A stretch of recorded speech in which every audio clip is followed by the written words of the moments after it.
and Shed Darshanas. She holds a PhD from the University of Pune and a master's in psychotherapy and counseling. With 30 years of bridging classical Indian philosophy with contemporary psychology, she blends scholarly rigor with practical insight. She is also a certified NLP master practitioner and founder of Purna Jagrati. So over to you, Kalika ji. I think that mic should be working. Namaste all. Yeah, the mic is working, right? So I would like to invite our distinguished panelists today, Swami Chidananda ji, Sampadananda ji,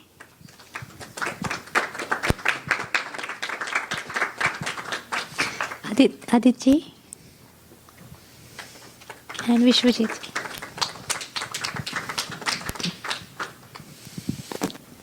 So the topic conversations across generations, I say, is AI proof. So whatever time may be and however technical developments might happen, conversations are going to happen. And in fact, I would say AI is one new mode of conversation that is happening. So today we will discuss about how conversations can be further fueled and how can we transmit the Dharma conversations. And therefore to enlighten us on these different topics, we have Swami Chidananda ji, Viswajith ji, Sampadananda ji, and Ajit ji. So I would briefly introduce them.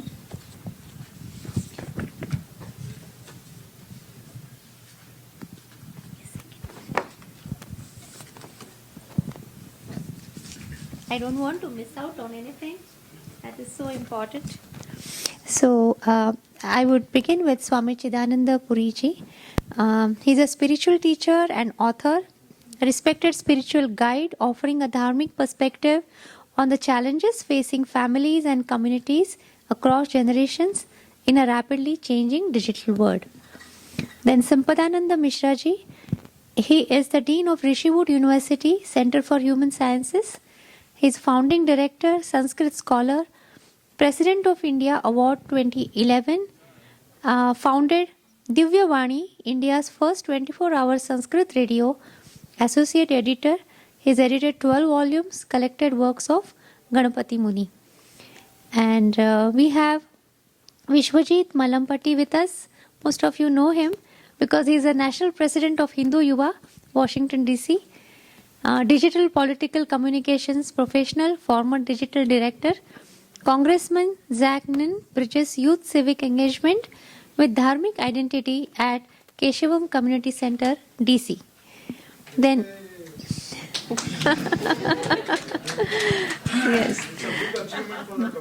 yes, and we are so proud of it. Yes, and Aadit Kapadia, he's a political commentator and podcaster. He's based in Houston. Most of you must be knowing him. Writer on politics, geopolitics, and history. Co-founder of many My Indie Makers news platform. Hosted a popular Indian affair podcast for over a decade. So all these dignitaries are from communication and Sanskrit, and therefore I would say that today's session is a 2.5-hour session. Indeed, it is a big time, 150 minutes, and we all of have had just wonderful lunch. So we would start with a hand clap. 1, 2, 3. Yes. So I hope everybody is awake now, and I expect to see you awake after 2.5 hours also. So thank you for coming for this session. What we would do is, there would be some questions coming up, and we want you to just answer them in one word. You will have to just, get your phones. And then just a start. Maybe we have 10 questions, and we'll just go through the word cloud that is popping up. So just give me a hands up once you're done with your phone. Yeah, thank you. So the first question, as you are seeing, is in one word or short phrase, what does dharma mean to you in daily family life?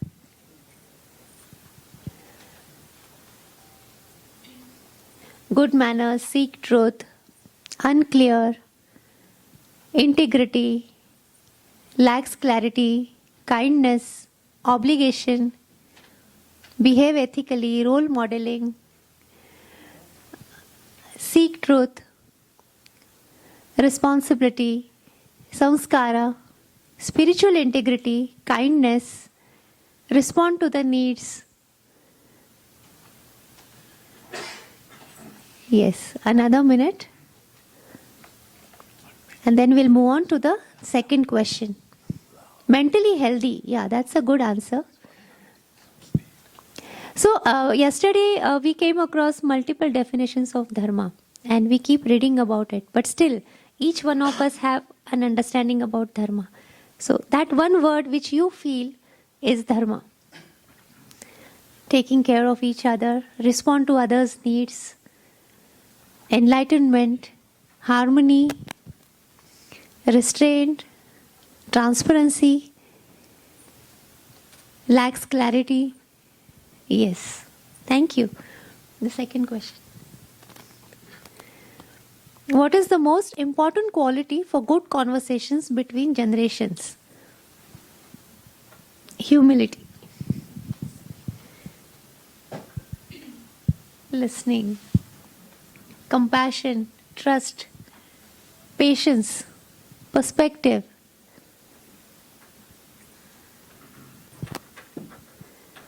Non-duality, no ego,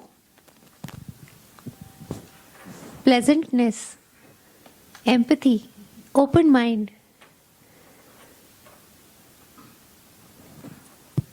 assertiveness, accommodation, active listening, no lies, okay, truth, respect,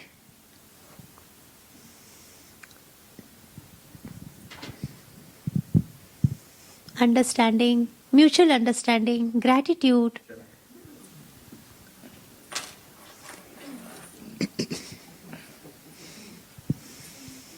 Yes.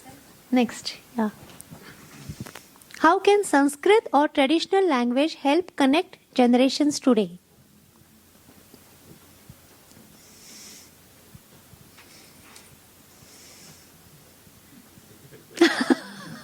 I like the emoji. How can Sanskrit or traditional language, traditional knowledge help connect generations today?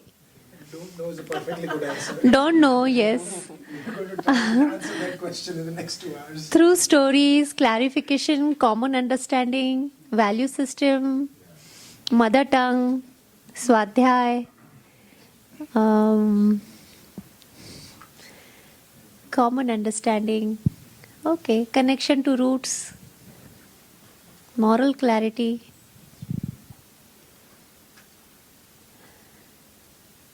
Gita chapter 15.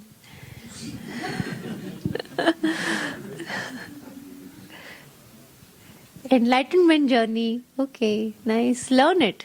Learn it. Yes. Grounding. Yeah. Next.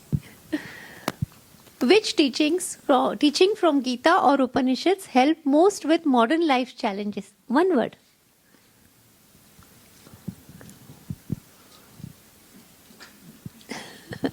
Sthita Prajna, Gita, Dharma, detachment, Arjun Vishada Yoga, Karma Yoga. Hold on. Don't give me all words from the scriptures. Let it come from your heart. Santulan, yes, that's one word. Do what's right. Patience, soham. Yes. And what is the biggest barrier in conversations between older and younger generations today? That first answer came before you finished reading the question. I know some youngster might have written it, right? Yes.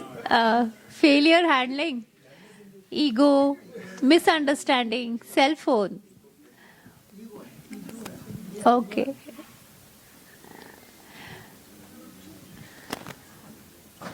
Differences. Instructional parenting. Yeah. Pause that, okay? We'll talk about it. Wait. Why combat cloning? Wow. Well, something important. Wait, why recombinant cloning? Okay. Yeah, pause that also. Quality time, difference in perspective. Yes, please take the next one. What one thing in family helps different generations understand each other better? No, that's a short phrase is written, but write one word. Love, patience, time, listening, perspective, dialogue, patience, sports, yes, unconditional love, listening skills, shared value, gratitude, communication. Yes. Money. Right? Khel. Yes. Family traditions. Caring. Common interest. Dining together. Lead by example. And understanding. Spending time together. Bollywood movies. College expenses. Okay. Yeah. Are we done with the next one? How can younger people connect with stories like Mahabharata or Ramayana today?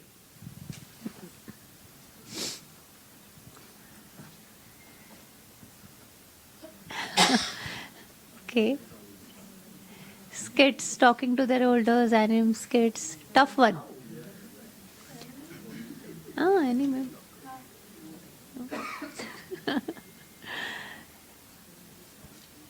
Learning morals. How many of you think that young generation knows Ramayana and Mahabharata? Some parts, right?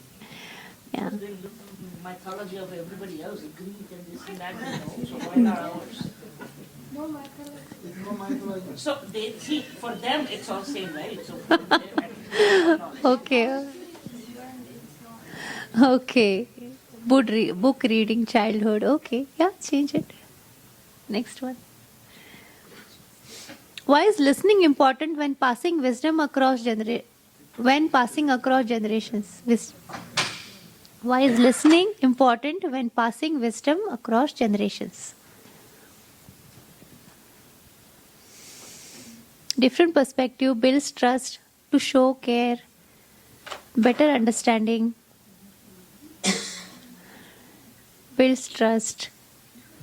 Sharing is learning. Shruti. Who is Shruti? To pass right wisdom and learn how to share better understanding. Okay. Nice. Next. What is the main risk when introducing Dharma to younger people?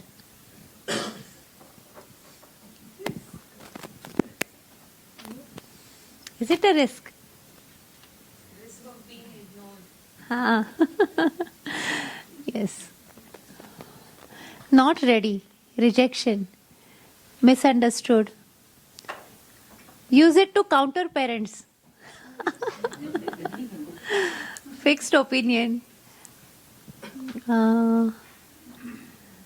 Rejection.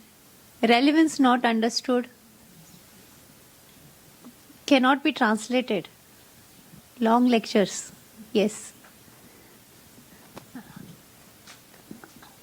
Might become Swami. Swamiji, even this is one answer.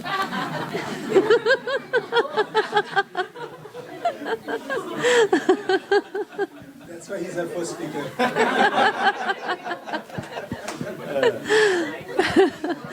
Tune out, need to convince. They will leave home. relevance not understood. Okay, thank you. Is there any other question? How many more are there? I think this is the last one.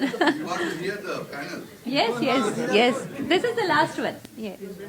What is one simple step families can take to improve conversations across generations? One simple step.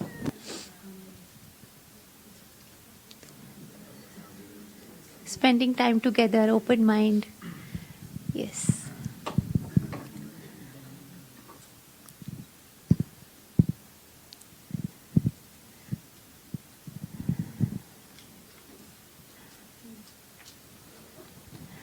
Open conversation. Bring back the chapel. Dinners together. No harsh words. Chappal. Oh. Wow. Who is that? I thought, how could anybody say chappal? So I thought maybe it is chapel. Dialogue, then monologue. Okay, Shubham Karoti. No harsh words. Okay. Yeah. Okay. Yeah. Go to sleep with his small talk. So the process would be each speaker would speak for 7 to 8 minutes, and then we would take question answers like a podcast style, and then all the questions would be to the audience, and then we will take those questions. Thank you. Chidanandji, please.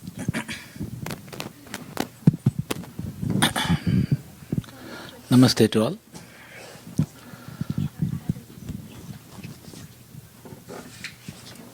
Our Dharma,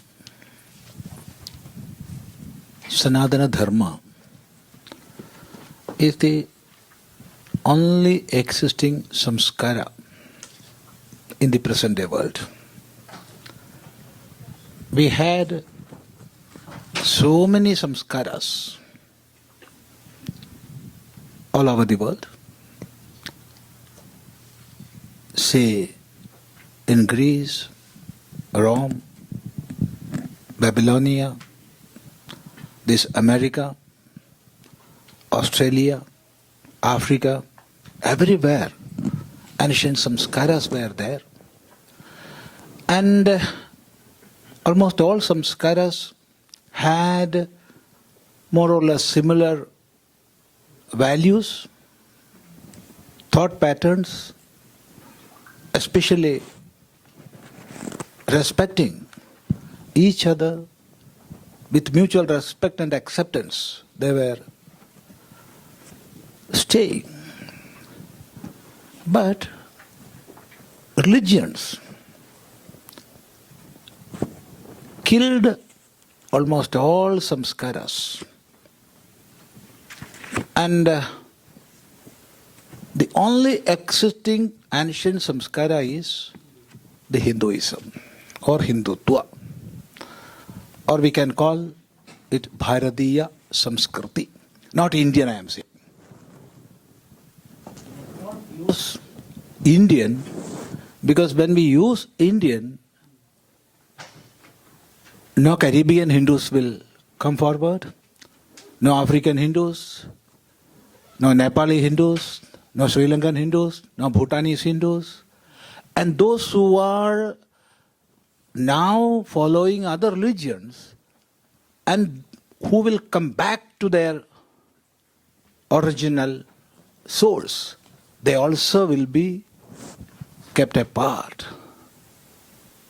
So don't use India. Instead of Indian, that is where I am against the name Indian knowledge system. It must be Bharatiya Jnana Parampara. Because you can take Bharat to America, you can take Bharat to Australia, you can take Bharat to Europe. You cannot take India to America. You cannot bring India to America. So only existing samskara is the Hindu Dharma, Hindutva, which we can call Bharatiya Samskriti or Sanatana Dharma. And there is a wonder in that existence. That is the main topic of our discussion today. That is, those who are responsible for distracting samskaras in different lands, they invaded Bharat, they ruled Bharat for centuries and centuries. And the first group tried to destruct our samskara in the gross level, and the later invaders tried in the subtle level. Even after that centuries and centuries long attacks, our samskara remained, not only remained, it is growing day by day. It's a wonder. In other places, they could destruct that within 70 or 80 years. But here in Bharat, they failed. How? Who kept this samskara? Who protected this samskara? When we ask this question, of course there are so many answers. Temples, arts, our sannyasins who were wandering here and there and spreading the message of Sanatana Dharma. So many answers are there. But in my opinion, the power or the system that protected the samskara is the family system. The concept of our Hindu family. Nowhere else that family concept is there. Because it is not some men and women living together and getting children and getting into contract to live together. No. That Bharatiya Kudumba.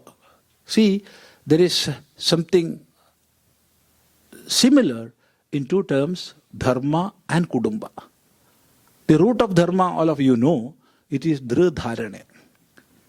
In the same way, the Shabda Kudumba comes from the root Dhadu Kudumba Dharane. It is in the Churadigana it comes. So Kudumba Yati idi Kudumba. What which is uniting together is Kudumba. The Kudumba is Dharma, Dharma is Kudumba. Dharma was protected by Kudumba. Kudumba will be protected only if Dharma will be there. So this is the connection. So for what Kudumba was there? Not for children,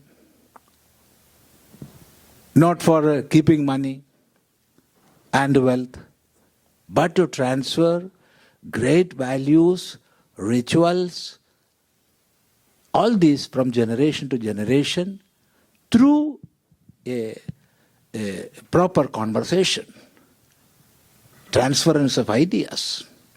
So our topic today is about the conversation or transference of ideas from one generation to another, and that is how our Dharma survived. So this is a very good topic. We must discuss that. We must go back with a clear idea. So in this time, I am not going to give a lecture, just the importance of this topic, that only.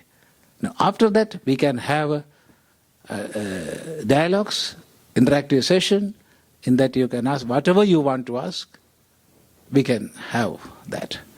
So keeping with the time, I am not going to talk long time now. Namaste. Thank you, Chidanand. So, this is such a wonderful thought that if Dharma exists, Kutumba will exist. Without Dharma, Kutumba cannot exist. And what is the goal of Kutumba? And so rightly Swamiji just mentioned that it is to transfer our values, our philosophy, our thoughts to the newer generation. So this is one of the runa or the duty that we all have. So these days children often ask, why should we even get married? So it's not about just marrying, it's not about having or not having kids, but it is the social duty, the cosmic duty that is upon us as individuals. And thank you, Swamiji, for that wonderful thought. I would request Viswajith to please go ahead. Namaste. Yeah, I think as Kalika ji mentioned, this is like the worst timing to be a speaker, but even worse to be an audience right after lunch for a 2-hour session. So I know she said she'll make you clap to be awake, but if you are feeling asleep, you can lean onto the chair in the front and then take a nap in the middle. But I think for this conversation specifically, my thoughts might not be as foundational or framework driven. It might be a little more superficial, as in like from like the younger generation side, maybe almost defending their case here of why it is challenging to have such conversations across generations, or what are maybe some of the issues that they face or might not be able to express to their immediate parents. But I think it'll be a good audience here, kind enough to at least hear that out. Maybe to start with, I think how conversations are happened is very different now. It might be very, very minuscule kind of population who are actually getting knowledge transferred through books or through actual schooling systems. A lot of people grow their knowledge or the idea of knowledge through experiences. And those are the kinds of conversations people would like to have with their older generations also. And maybe that mismatch is the root of why we feel like the next generation, is not fully grasping what we want to say, or like we want to say to the next generation. Just for an example, almost sounding hypocritical is like a big issue that like young Hindus face when they hear their parents explain concepts of Hindu tradition, of Dharma. Even as simple as the basic Vasudeva Kutumbakam. Like even me growing up or going around, if you're actually saying Vasudeva Kutumbakam, the world is one family, do we just say it with words, or do we genuinely feel that the world is one family? I'll be driving with my mom as a college student, and right when a random black man walks by, my mom wants me to lock the car, grab her purse, and make sure that everything is okay. If we have this hesitation to just some fear of unknown, then do we genuinely, truly believe Vasudeva Kutumbakam? Just as an example, I'm sharing this, we can also talk more. I grew up in India, did college here, been here for 10 years. So I have kind of the perspective of both. So growing up in like a shakha in India, the people who used to at least run my shakha, they hated America as a concept. So the only thing they had to say about America is that everybody gets divorced there. The kids are just going around, everybody's on drugs, and then, which is basically half of Hyderabad right now. So I don't think it is just America. So I think some lens that maybe we should change thinking, and I think I've had some conversation with some other yuvas around this, is maybe just giving it a benefit of doubt that there is an intent to be dharmic in every single society. We might not fundamentally agree on how they do it, but like for example, I think I wrote down some points around the Varna Vyavastha. We defend the Varna Vyavastha a lot, saying that that is not what the caste system is right now. It has been distorted by the British. It was so great at some point of time, which we don't see in India right now.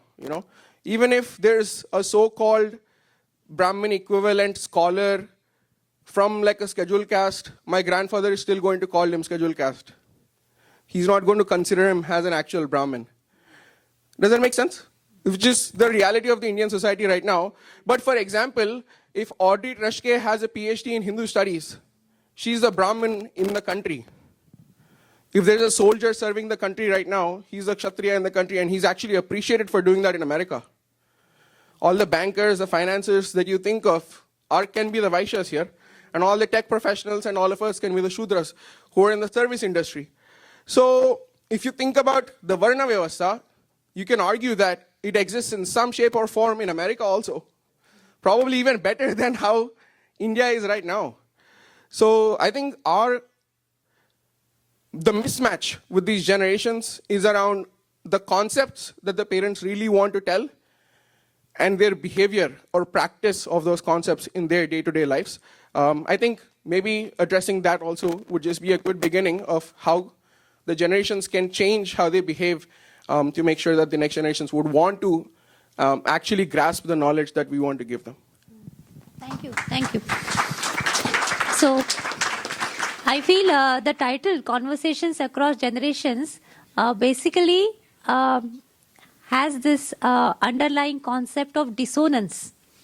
Because there is a lot of dissonance between our thoughts and our behavior as an individual, as a family, as a community, as a nation. Most of the problems are as they are. So thank you, Viswajith, for bringing up that point. That is the actual problem, and we need to solve that. Otherwise, we'll be just beating around the bushes. So thank you for that. I request Sampadananda ji to please. If you want to hold on to that one. This is okay. Namaskar to all of you. My role in this panel is to bring some ancient insights.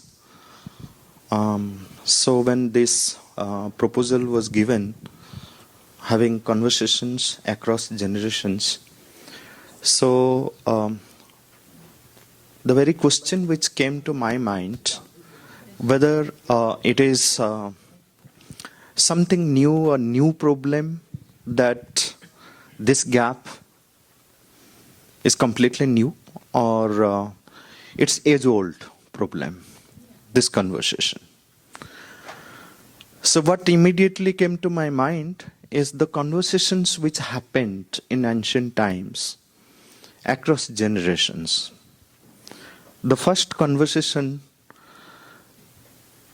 we all know what happened between Rishi Vajasrava and Nachiketas. And what was the problem there? Vajasrava Rishi was performing a yajna called Viswajith Yajna. Viswajith Yajna, the rule is that one has to give up everything, not retain anything with oneself. And what Vajasrava was doing was giving up all the useless cows which are of no use. They have become old. They're incapable of begetting children or giving milk. In no way they're useful. And then keeping all the good cows with him, he's giving up all the useless things. There, Nachiketa revolts. He rebels. That if you are just giving up these cows, and this is the dialogue that you will find in Kathopanishad, so to whom are you giving me? This very question that is arising in Nachiketa, that arose in Nachiketa's mind, we can dig deep to find out why did Nachiketa think of this question, that to whom are you giving me? It shows at a certain point of time, the father must have, told something that you are useless or you are not doing anything, that he is carrying in his mind, that if you are giving up all the useless things, useless cows, then to whom are you giving me? This is the question. We can do a psychoanalysis of these sentences. It is not explicitly there in the Upanishad, because the language of the Upanishad is very different. Then the father says, okay, I give you to death. I give you to death. And then the whole story. He goes, meets Yama. And then the first vara, that the boon he asks, is that when I go back, I should find my father in a peaceful state, free from anger. That is a conversation which happened, which opened up many things. And the whole content of Kathopanishad is because this conversation happened between them. Now, symbolically, Vajasrava represents the old soul. Nachiketa represents the new soul. The very name Nachiketa is Na Chiketas. Chiketas refers to awareness, consciousness. So something which is not yet manifest. He is not aware of the full thing, the full truth, which he needs. But the old soul, and we all carry these two-fold souls, one old soul which doesn't want to give up entirely, open up, But there is a new soul which revolts to many things old.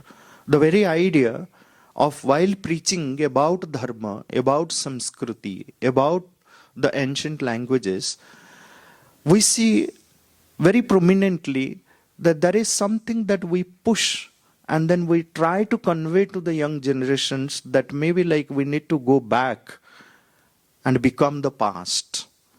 But that is not the idea. So for example, like I come from Sri Aurobindo Ashram and then I'm studying Sri Aurobindo for a long time. So he says, both Mother and Sri Aurobindo, they say that when we talk about Sanatana Dharma, when we talk about Sanskriti, when we talk about Bharatiya Sabhyata or our knowledge system, do not consider it as a sofa where you sit comfortably. It is a springboard.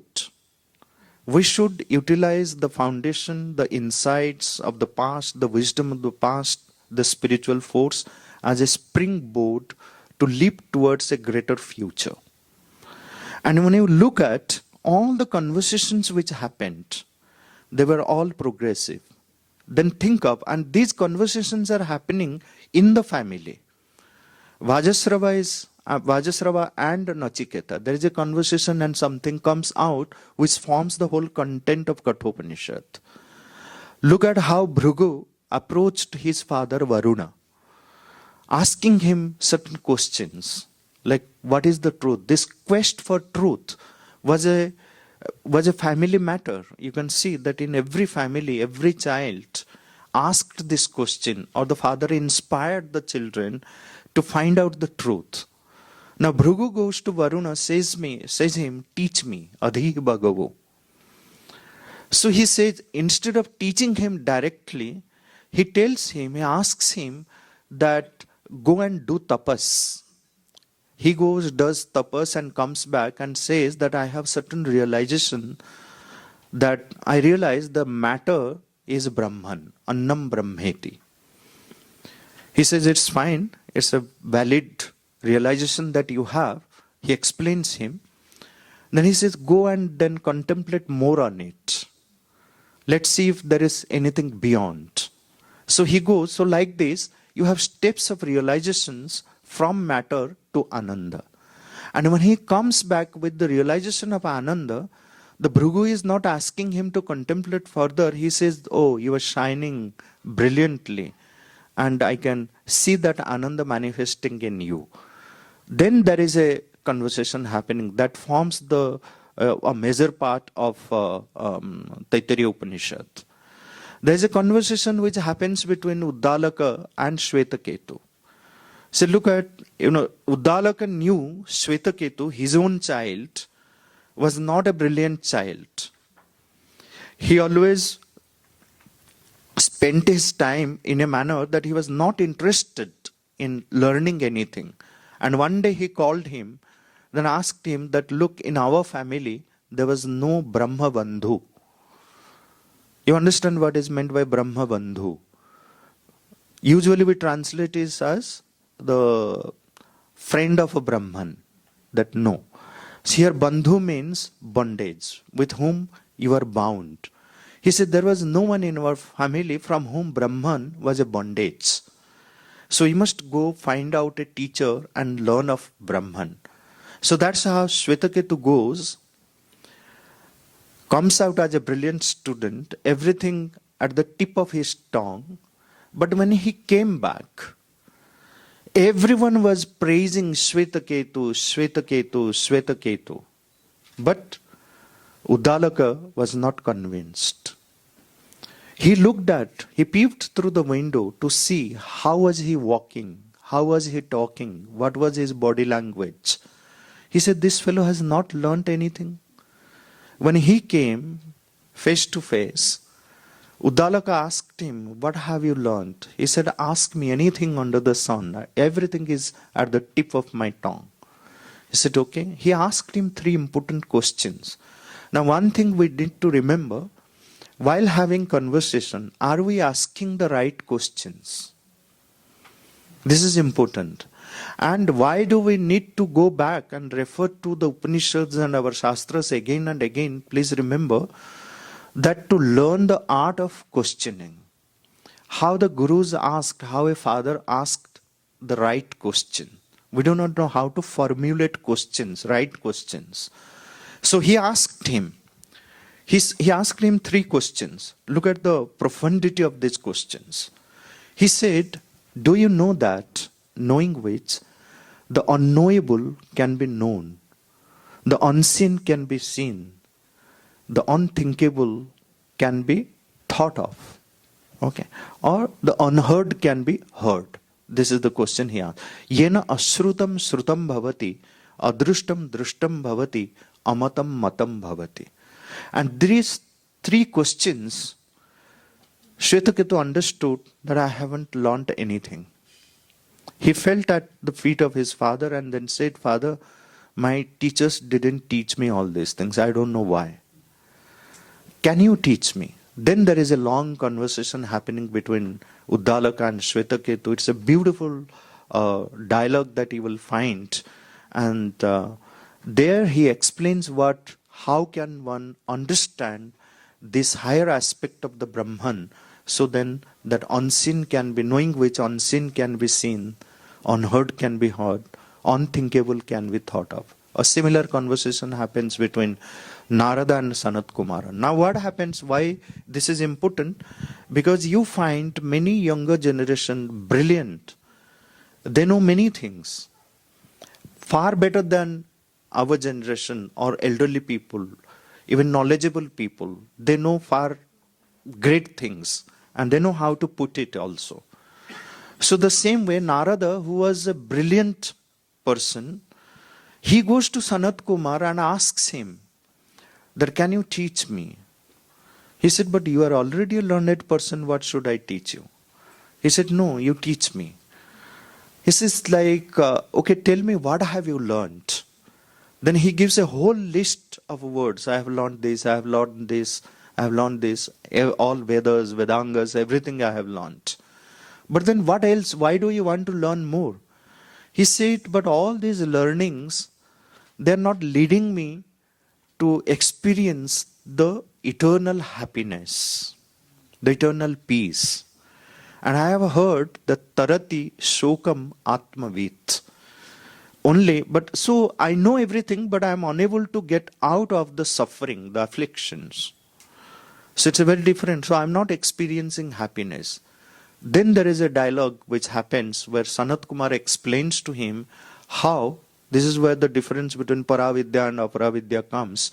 And then he explains that how do you transcend this and then experience the eternal happiness.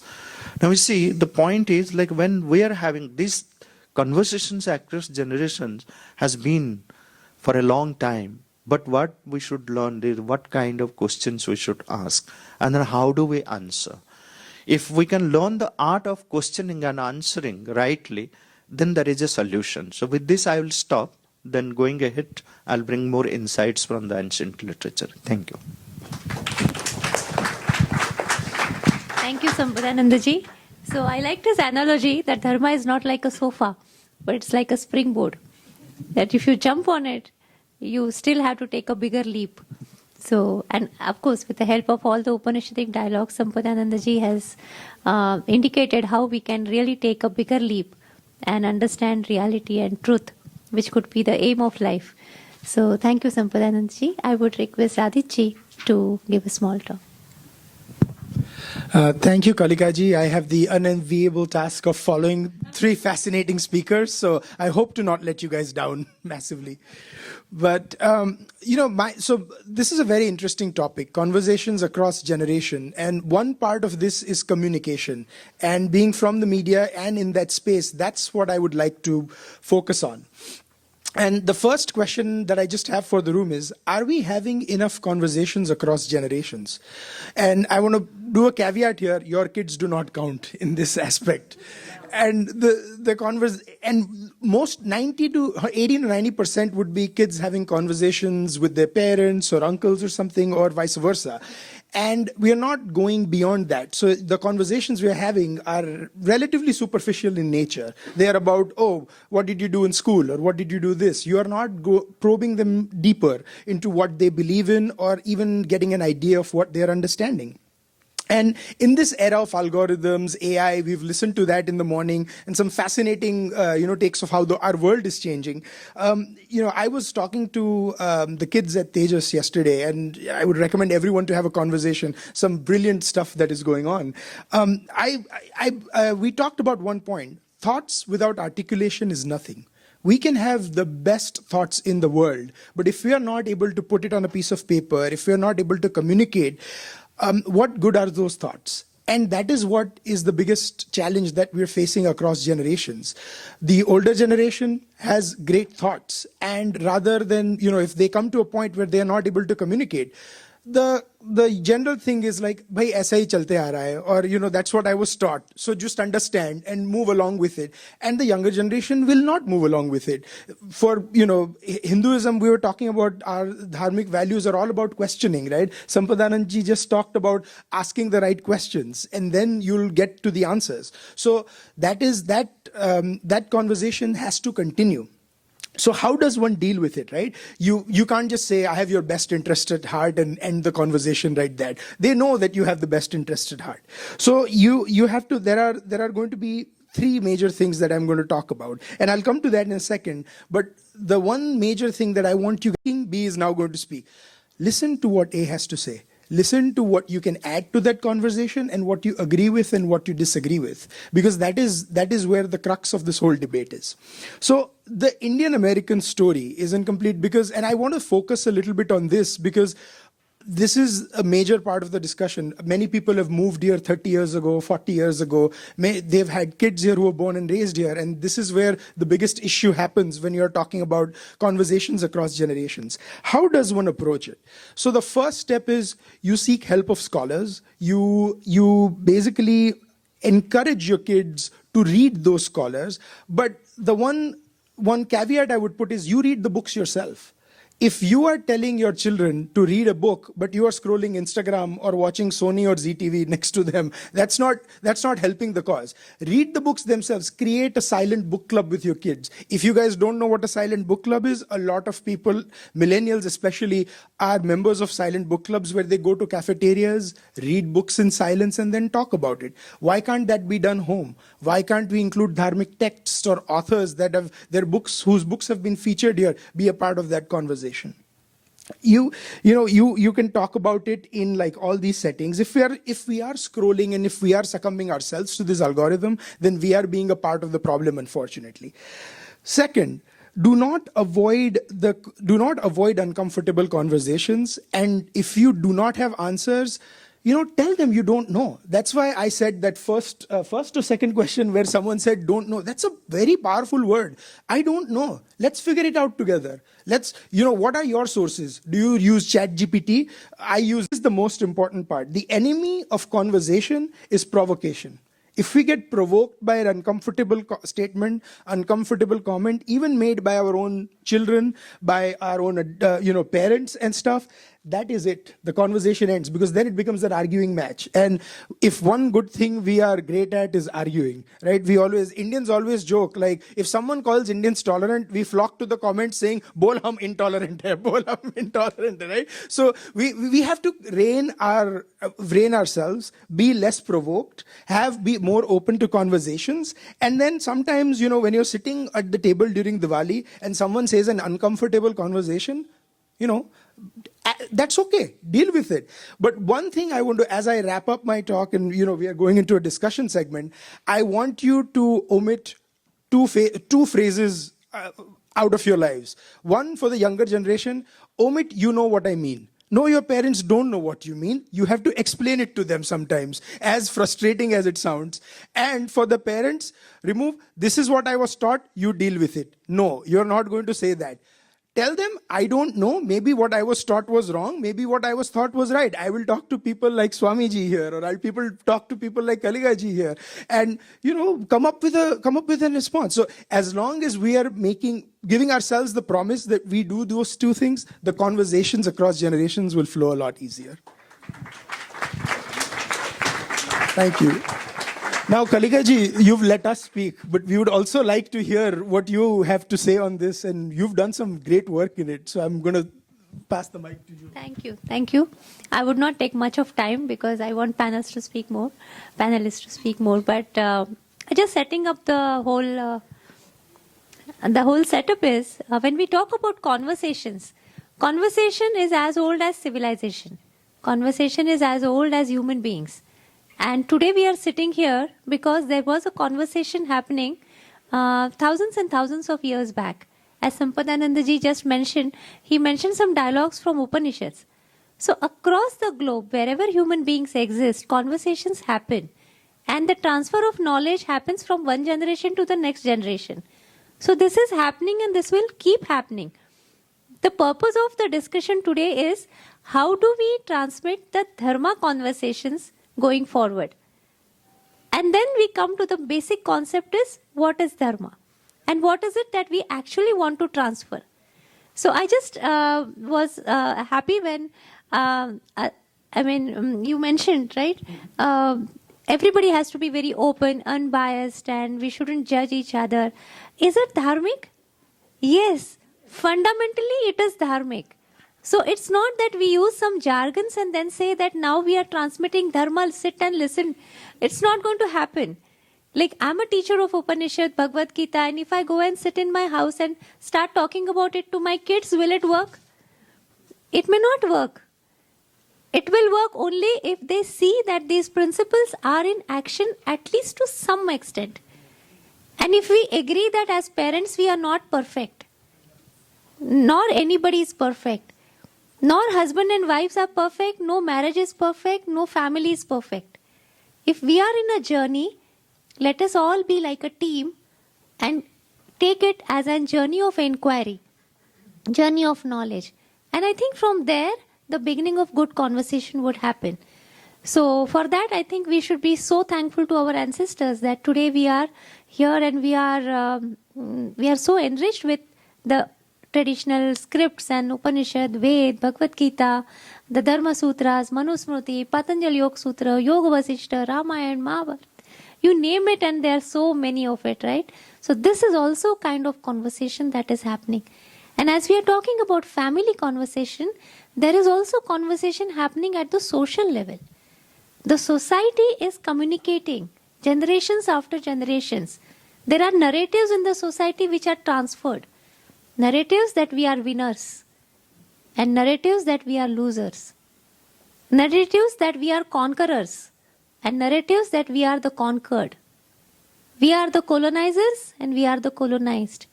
This is also kind of communication that is happening. So when we deal about conversation, communication, we also should be aware about conversations happening at these levels. Different narratives that are floating around in the world. And therefore, I feel that we should also include this dimension. Secondly, when we talk about conversation, typically we think about our kids. But there is also a generation behind. Are we communicating with our parents? And what kind of discussions we are having with our parents? And then what kind of discussions our children are having with our parents? Are they having? Do they have a common language to speak? These are the questions. So when we talk about intergenerational communication, people of all ages are included in it, relations of all kinds are included in it, and anything that is different is scary instinctively for human beings. So when Viswajith said that when his mom sees a black person around, she immediately clutches her takes her purse and asks him to lock. They're wonderful people everywhere, in all races, in all communities, in all societies. But this instinctive thought in human beings, somewhere that all that is different, all that is not like me, all that is not me, is scary. It comes from fear. And I feel when we talk about Sanatan Dharma, it is unique because when we ask the question, who I am, we get an answer, I am Aham Brahmasmi. I am divine. Somebody might call it Vishnu, somebody might call it Shiva, But this divinity within us allows us to be fearless. And unless and until we bring this fearlessness in our conversation, unless and until we tell our children that you don't need to be fearful, no cruelty will develop. No manipulation, no domination would happen. There will be more acceptance, there will be more love, there would be more caring, and all the rules of communication will be followed. Listening, respecting, understanding, patience, all these things would come in. So I feel conversation is an expression of civilization, and a civilization is created because it has to have a strong foundation of knowledge. And first thing is they should know who I am, who we are. And I feel today there is a great need to understand as a community who we are, as individual who we are. So going forward in our later questions and discussions, we will try to find out how to convey this Vidya. How to tell our children that Vidya and Avidya both is important. And how can we convey and transfer this knowledge going forward. So I think I should stop here, not take much of the time.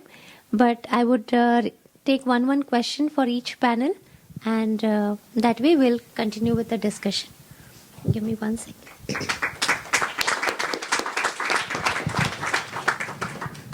Well, all this is good for my children in 40s, almost 50, and their mom. Does it all apply to all of them? Yes. To their mom? Yes. So once a parent is always a parent, right? So however big a parent becomes and however old the child becomes, it's still parent-child relationship. And the parents feel that I need to teach something. And the child always feels that why should I always learn? I asked mom. Mom also. That's the problem. Okay. The soul has no gender.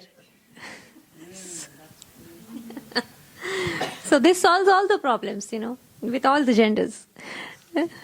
Okay. So Chidananda ji, I would like to ask you a question. You describe Dharma as the universal scheme that holds everything together. How might families today use this understanding to find common ground when elders and youth feel that they inhabit entirely different realities? There is a world in the house and there is a world outside the house. When in school, child is living a different life, at home different. I'm not at all seeing any difference. We are creating the difference. If you have there in the house what you have to get, then everywhere in the world you can travel, you can feel that oneness. But that we must get from the home, from the family. How? Not through teachings, advices, so many bombardments with ideas, no. But being a role model in front of our children. Just as said by Bhagavan in the Gita, Yadyata charati shrestha tatta devedaro jana. Sayat pramanam kurute lokas tadanu vartate. What great men are doing, others will follow that. So in a family, that is why family system we have. That is how the family system preserved or protected our dharma.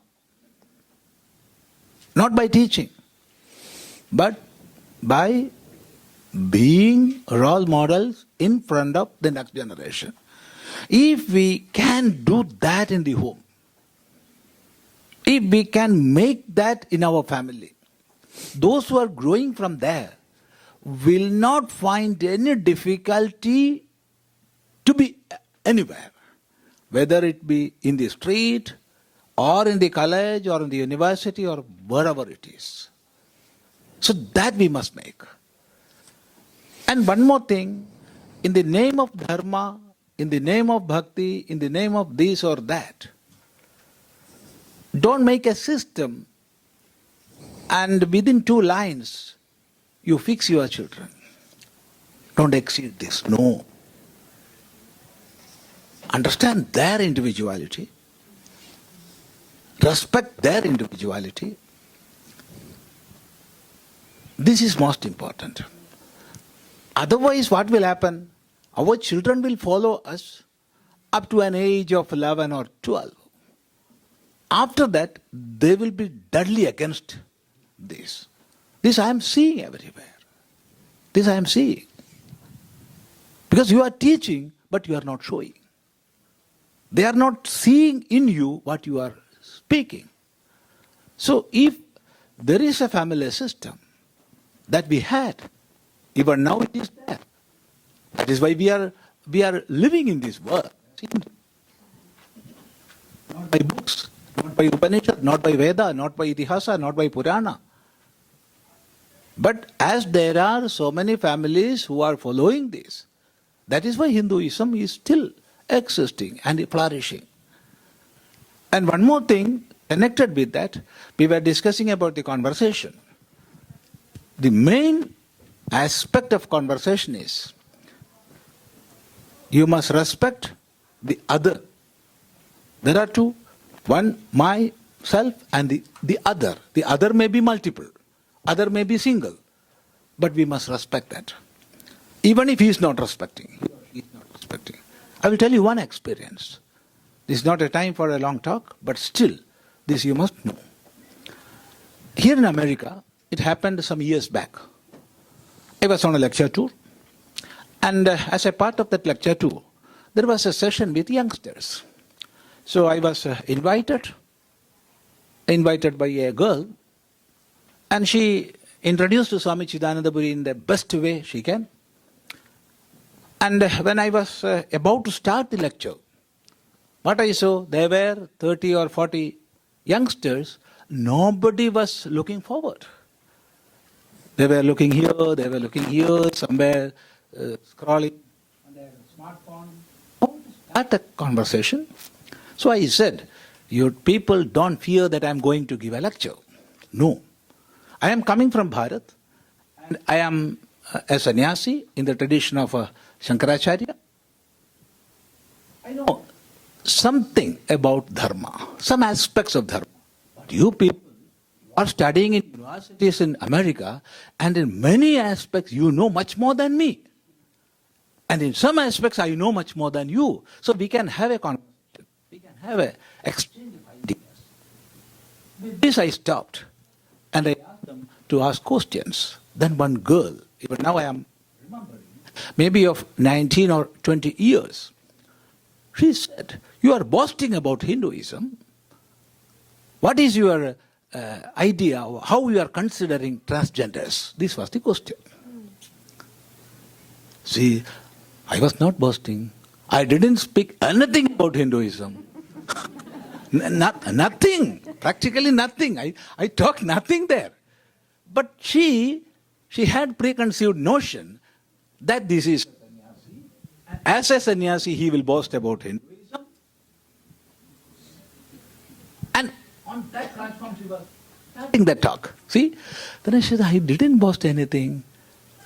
And however, you asked me, what is your, how you are viewing transgenders? Let me ask you a question back. Is there any religious system? Is there any political system? Is there any economic system which worshipped Ardhanarishwara? Half man, half woman. Don't say Ardhanarishwara is transgender. No. Don't say that. Swami Chidanandpuri came to America and said Shiva is transgender. No. Not that. But to have a conversation, we have to break the ice, no? We have to cut the barrier, no? So show me one economic system, one political system, one religious system which worshipped Ardhanarishwara, half man, half woman. Oh, fantastic. Yes, so many fantastic things we have. So we can have an exchange. Then another girl stood up. This is not a story, this happened. This happened, I think it was in Dallas. Then another girl stood up. She said, how you are considering women? What is the Hindu idea of women? No, I don't have any idea of women. I am a sannyasi. But I'm not not seeing a woman, see? I'm not seeing. A sannyasi is not supposed to see a woman. We are not seeing woman. Frankly, I'm speaking. On the day I start seeing a woman, I will have to get rid of this dress and change my name. Fact, I am speaking. So I am not seeing woman. Whatever it is, I replied, see, I am coming from Bharat and we are worshipping Sita Rama, not Rama Sita. Uma Parameshwara, not Parameshwara Uma. Lakshmi Narayana, not Narayana and Lakshmi. We do not know Mr. and Mrs. We know only Mrs. and Mr. Then what happened, you know? All these youngsters were doing something with their phone.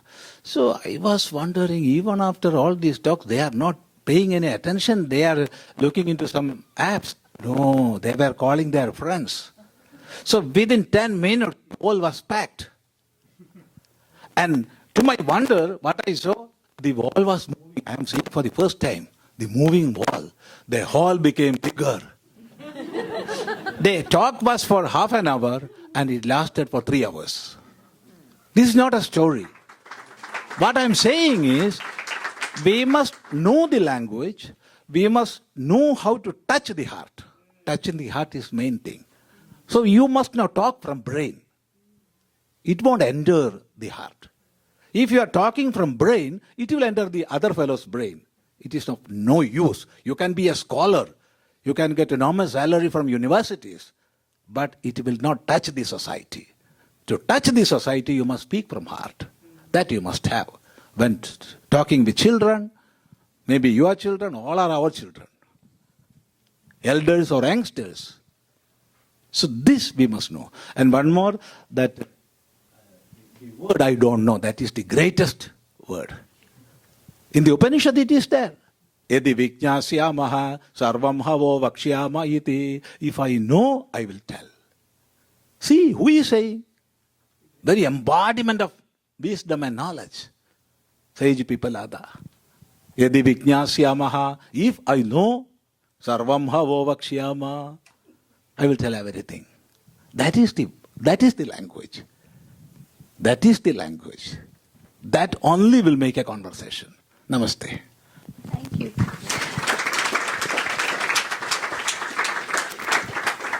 Thank you. Thank you for that wonderful answer, Swamiji. I remember one quote. People don't care how much you know until and unless they know how much you care. So, this is something like if we love people, if we care new generation, if we care anybody in conversation, respect automatically flows, listening automatically happens. And as Swamiji said, we can convey knowledge, transfer thoughts. And not necessary that it's always thoughts that have to be transferred. Most of the time it is the feeling, it is the oneness. Because after all words, we come to one single word, that is, we are one. And this can be conveyed only through our feeling that there is no difference between you and there is no difference between me. And if this is there in our behavior, then rest of the words will be accepted. So thank you, and I request Sampadananda ji to answer one question. Give me a second. How do you diagnose the gap caused by today's digital ecosystem? How have these timeless concepts developed have been challenged?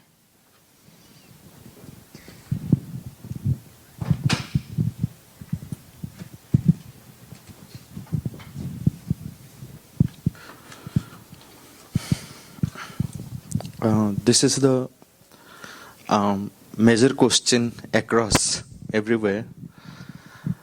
The gap is too much sometimes if we don't know how to handle it. But the present generation, it's not totally into this digital chaos. it has something so beautiful. If we know how to tune, then we can capture them and lead them in the right direction. I'll share some experience. That time it was not much as it happens now. I'm talking about 10 years before. So I have adopted one school in Lucknow, Set Hemar Jaipuriya School, where around 6,000 students study. That's perhaps the one and only school, mainstream school with ICSE board, where we have made Sanskrit compulsory from playgroup to class 8. And it's working out perfectly. And our purpose was not to teach them Sanskrit.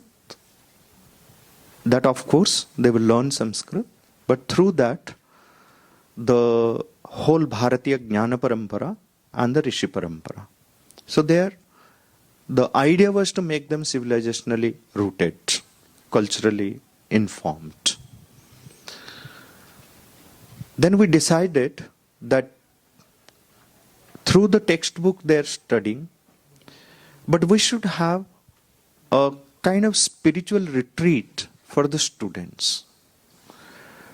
Now with the present generation, if you start talking that we are going to have a spiritual retreat, how many students will turn? We asked the parents, we asked many teachers. They said it's going to be a very flop idea. No one is going to turn up. I said, let's try it out. So I wrote a concept note and we shared it across. Some parents were very hesitant sending their children. They asked their children whether they would like to. And initially, there were very few students. But the format was such and the message was such of the first spiritual retreat that now it happens every year and we have more than 80 students and there is a competition. We have to select. And every school now wants that we also want this spiritual retreat in our school because we invite a lot of guests and parents. They're connected with a lot of schools. So the format is that what did we do? Now I'll tell you that at present, like last year I had one in Rajasthan, Bhiwadi, where we had 60 children and they were brilliant students, very deep and very argumentative. They put a lot of logical questions to you with regard to Hinduism, and we are not teaching them in the formal way. I'm not giving them a lecture. I'm engaging them in certain activity through which they understand the value of it. That is why I said, like, if we know how to communicate it properly, and then we can grab them. There is a gap, but that gap is a superficial, artificial gap. And we have created it between them. We have distanced ourselves from each other by not communicating properly, not having a proper conversation amongst us. So what we did, I gave you a lot of examples, like how we are organizing this and then getting the present day children, you can call it, I mean, I don't want to use this word Gen Z, which is a very dangerous term, especially for Bharat. They should not get identified with this term, which is created to disrupt our cultural values, our rootedness. This is the agenda with which these terms are created and they're spreading. So now, if they are belonging to this generation and they have different kinds of questions, very difficult to tell them that, like we have sanskaras. Swamiji said in the beginning, what are the sanskaras? We have full of shastras mentioning that, but they will not listen. That what is the use of these sanskaras? Why should we learn all these things at this age? When at the cutting edge of science and technology, you were talking about something past, sanskaras and all these things. What is the use of it? Why should I go to temple? Why should I do a certain practice or anything? But we need to link them and these are the ideas with which the present generation grows. And they have because of that, a lack of this foundational knowledge, so there is a identity crisis. They'll have this fragmented individual identity. There's no family system which is gone. Everything was rooted in the family system. So how do we communicate to them so then they understand the value of family, the value of values, and the value of a nation which we belong to, the value of our shastras, and the value of life itself? Like how do we, perfect our life or organize our life? So there is a way. So I'll share with you. This time in Bhiwadi, we decided that it will be a 4-day retreat, and all the 4 days will be dedicated to Vedas, Upanishads, and the Gita, and Sri Aurobindo's Savitri. Because there was little interest in Savitri, but I removed that part Savitri because it's a very difficult text to understand, but some other aspects from Sri Aurobindo will be included. Now, how do I teach the present generation about the Upanishads? The hardcore symbolism there. It's all about Brahma Jnana. The moment you say that I'm going to teach you Brahma Vidya, I'm going to teach you Sarvam Khalu Idam Brahma, I'm going to teach you Prajnanam Brahma, I'm going to teach you Annam Brahma, Prana Brahma, Mana Brahma, Anandam Brahma. So the present generation will not get interested in that. They will not understand the things. So a lot of examples which were given, and the hardcore symbolism of Upanishads were communicated to them through various activities. The idea of Dharma came. I narrated a story to them, which I may share. Just I'll take 2 more minutes, maybe, like if time permits. The story, the usual example that is given most of the times, that Dharmena hina pashubhi samana. We tell them that the one who is having no dharma is pashu. But how do we communicate this idea to them? So then they ask this question, that do you think that pashu, they don't have dharma? Why do we compare man, this comparison we give to show the supremacy of the man? They also have dharma, right? So I told them this story, and this is the story which I had heard from Swami Sivananda Saraswati, not directly, but through many disciples, and he has a very beautiful book. So I feel that every Indian, every Hindu should have this book called The Inspiring Stories by Swami Sivananda Saraswati from Divine Life Society. 88 stories, and each story is truly inspiring. So there he said in the retreat, from the beginning to end, they were hooked to the whole retreat, because this example set everything right. So I said, yes, Pashu, here it is not saying that Dharmena hina Pashubhi samana. Here we are not saying that Pashus do not have dharma. They have their own dharma. But that dharma is restraining them. I mean, it's more constricted dharma. There's no possibility of evolving it. The story I told them, that suppose the crow says that I have such beautiful quality, why the man should be the glory of creation? The dog can say, I have got greater quality than man, why the man will be called glory of creation? The tiger can say that, the donkey can say that, any animal can say that I have, and every animal has certain good quality. Now, in the story, there is a sadhu, there is a sannyasi, who is answering these questions of the animals. Every animal is projecting itself, saying that these are the good qualities we have, then why the man should be called the glory of creation? He is the worst man. Worst creation. They proved, the animals proved that man is the worst in the creation. How? So there is a jackal, he said that look, everyone is, the cow is not saying anything, just keeping quiet. I am speaking on behalf of the cow. Cow should be declared as the glory of creation. Why? Every aspect of cow is so pure. If the man has urinated somewhere or spoiled the place, that place will be considered pure only when the cow dung or the cow's urine will come there. They will purify.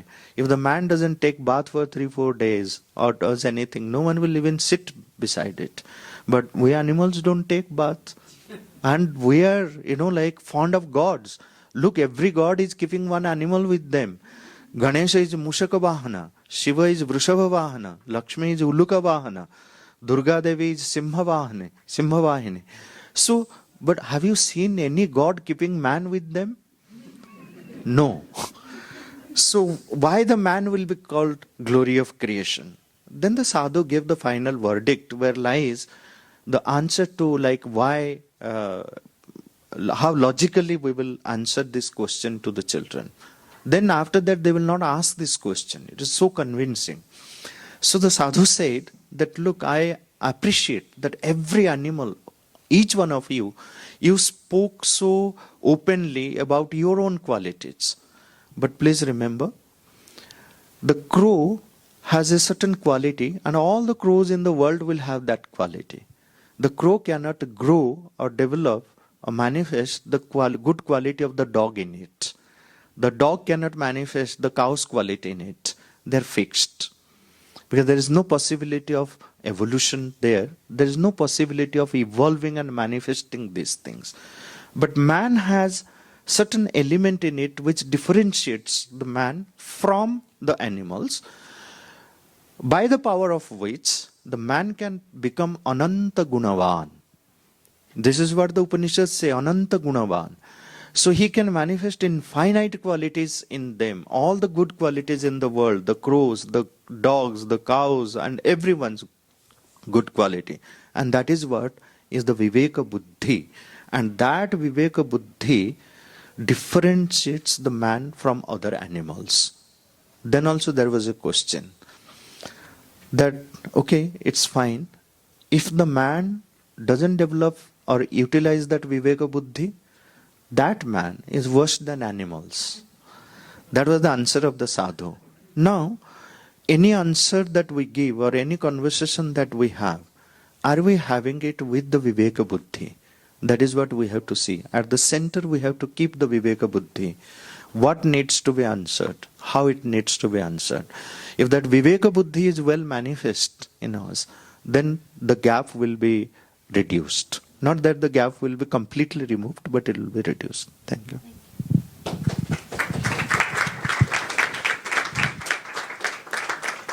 Thank you, Sampadananda ji. So, Vishwajit ji, I would not directly ask you a question first, but because you are here to express the Purva Paksha, right? So there are two ways, right? Purva Paksha and Uttar Paksha. So he mentioned earlier, so he's representing maybe. So I would like to know some of your reactions over the discussion that has happened so far, maybe, and then a question. Can I react with an emoji? Or? Yes. That's very close to the generation, I understand. So, and the question to you after that is, working in political media and data analytics, you see how algorithms shape what different generations see as reality. How can families or communities consciously counter this fragmentation to create space for real listening?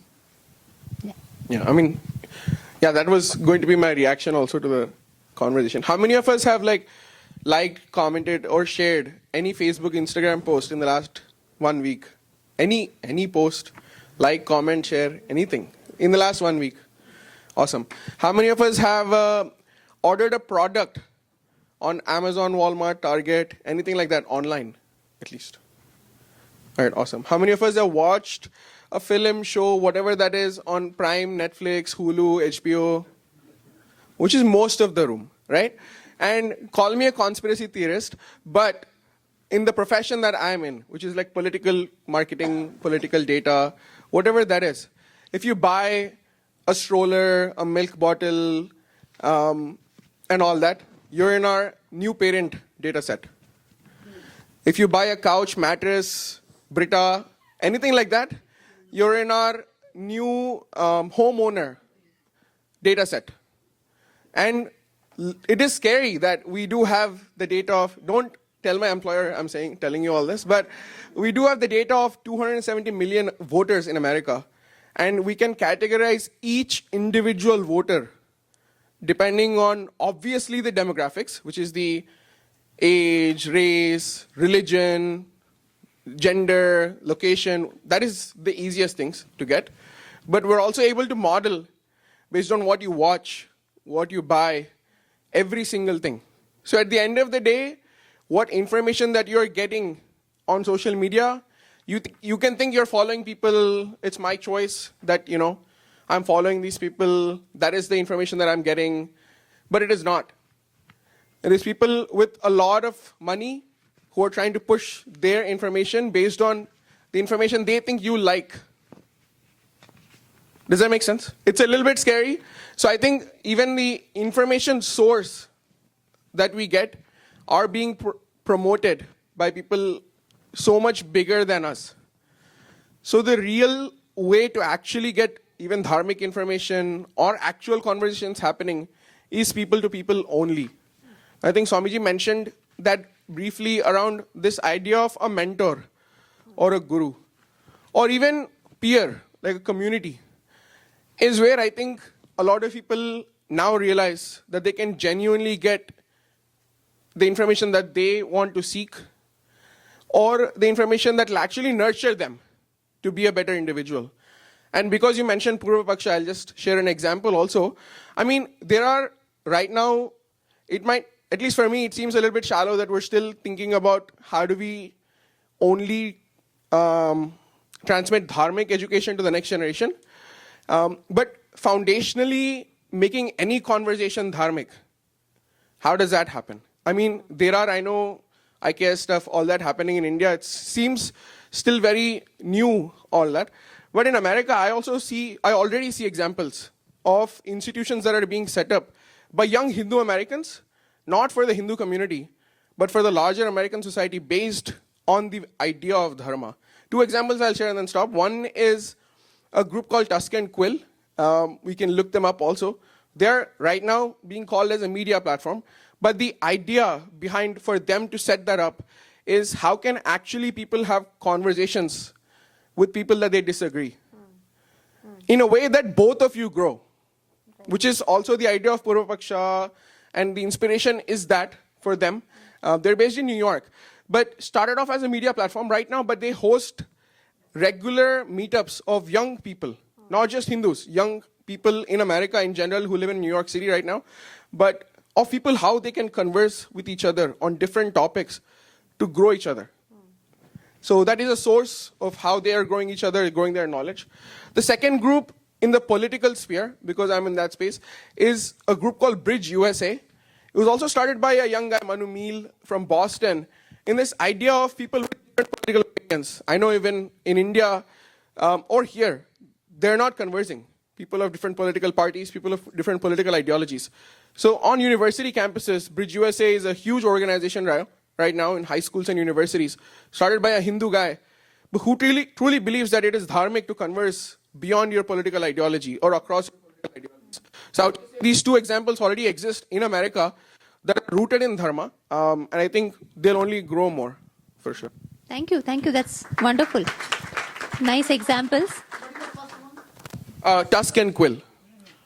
Tusk and Quill, for reference, the tusk of Ganesha and then the quill that he made it was a reference for that organization also. Wonderful. So this is something we are looking forward, rather than just naming something as dharmic, actually doing the work what we are doing, which is based on the dharmic principles. And I feel this is so intelligent on the part of the new generation that when they imbibe certain values, how beautifully they just come out with this wonderful expression. Good to know. So, Aadit Kapadia ji, In your political commentary, what patterns do you notice in how different generations in India or the diaspora perceive leadership, tradition, and progress? And what does that suggest for a family dialogue?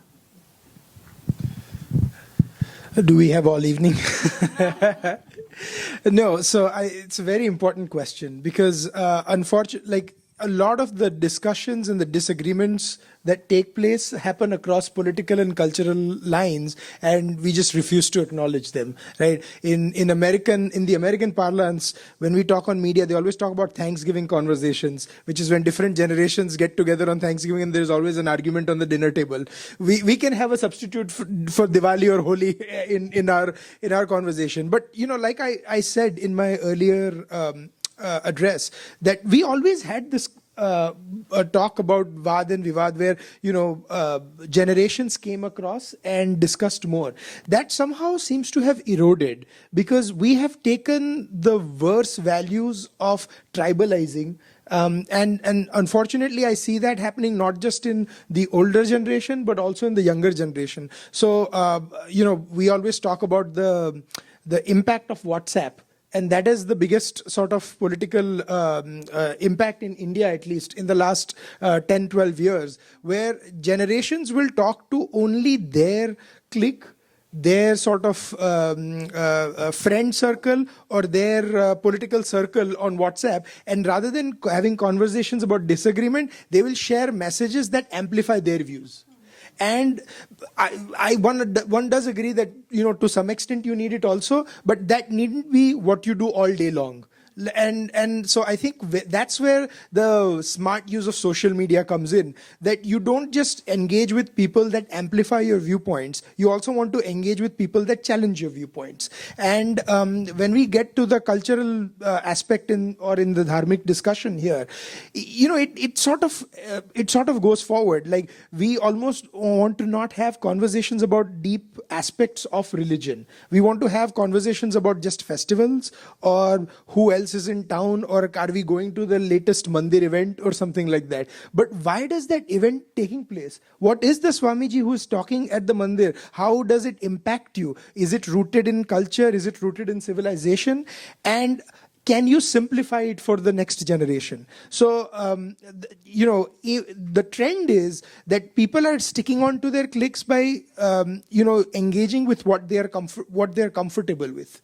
I think we need to start pushing people to engage with what they're uncomfortable with and break down any deep concepts they had into simple thoughts. Because I think, and Swamiji touched the base on that you have to find a common denominator. When you were talking about those students in Dallas, right? You don't just want to say that, you know, we are going to talk and address the room. You want to find one common ground and then expand their viewpoint so that they kind of understand your position. And that's what you want to do with political and cultural discussions as well.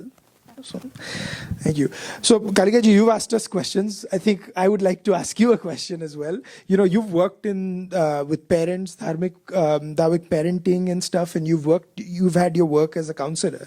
So, how do you deal with the new challenges that are there? You've talked about how you've dealt with quote unquote wokeism on campuses.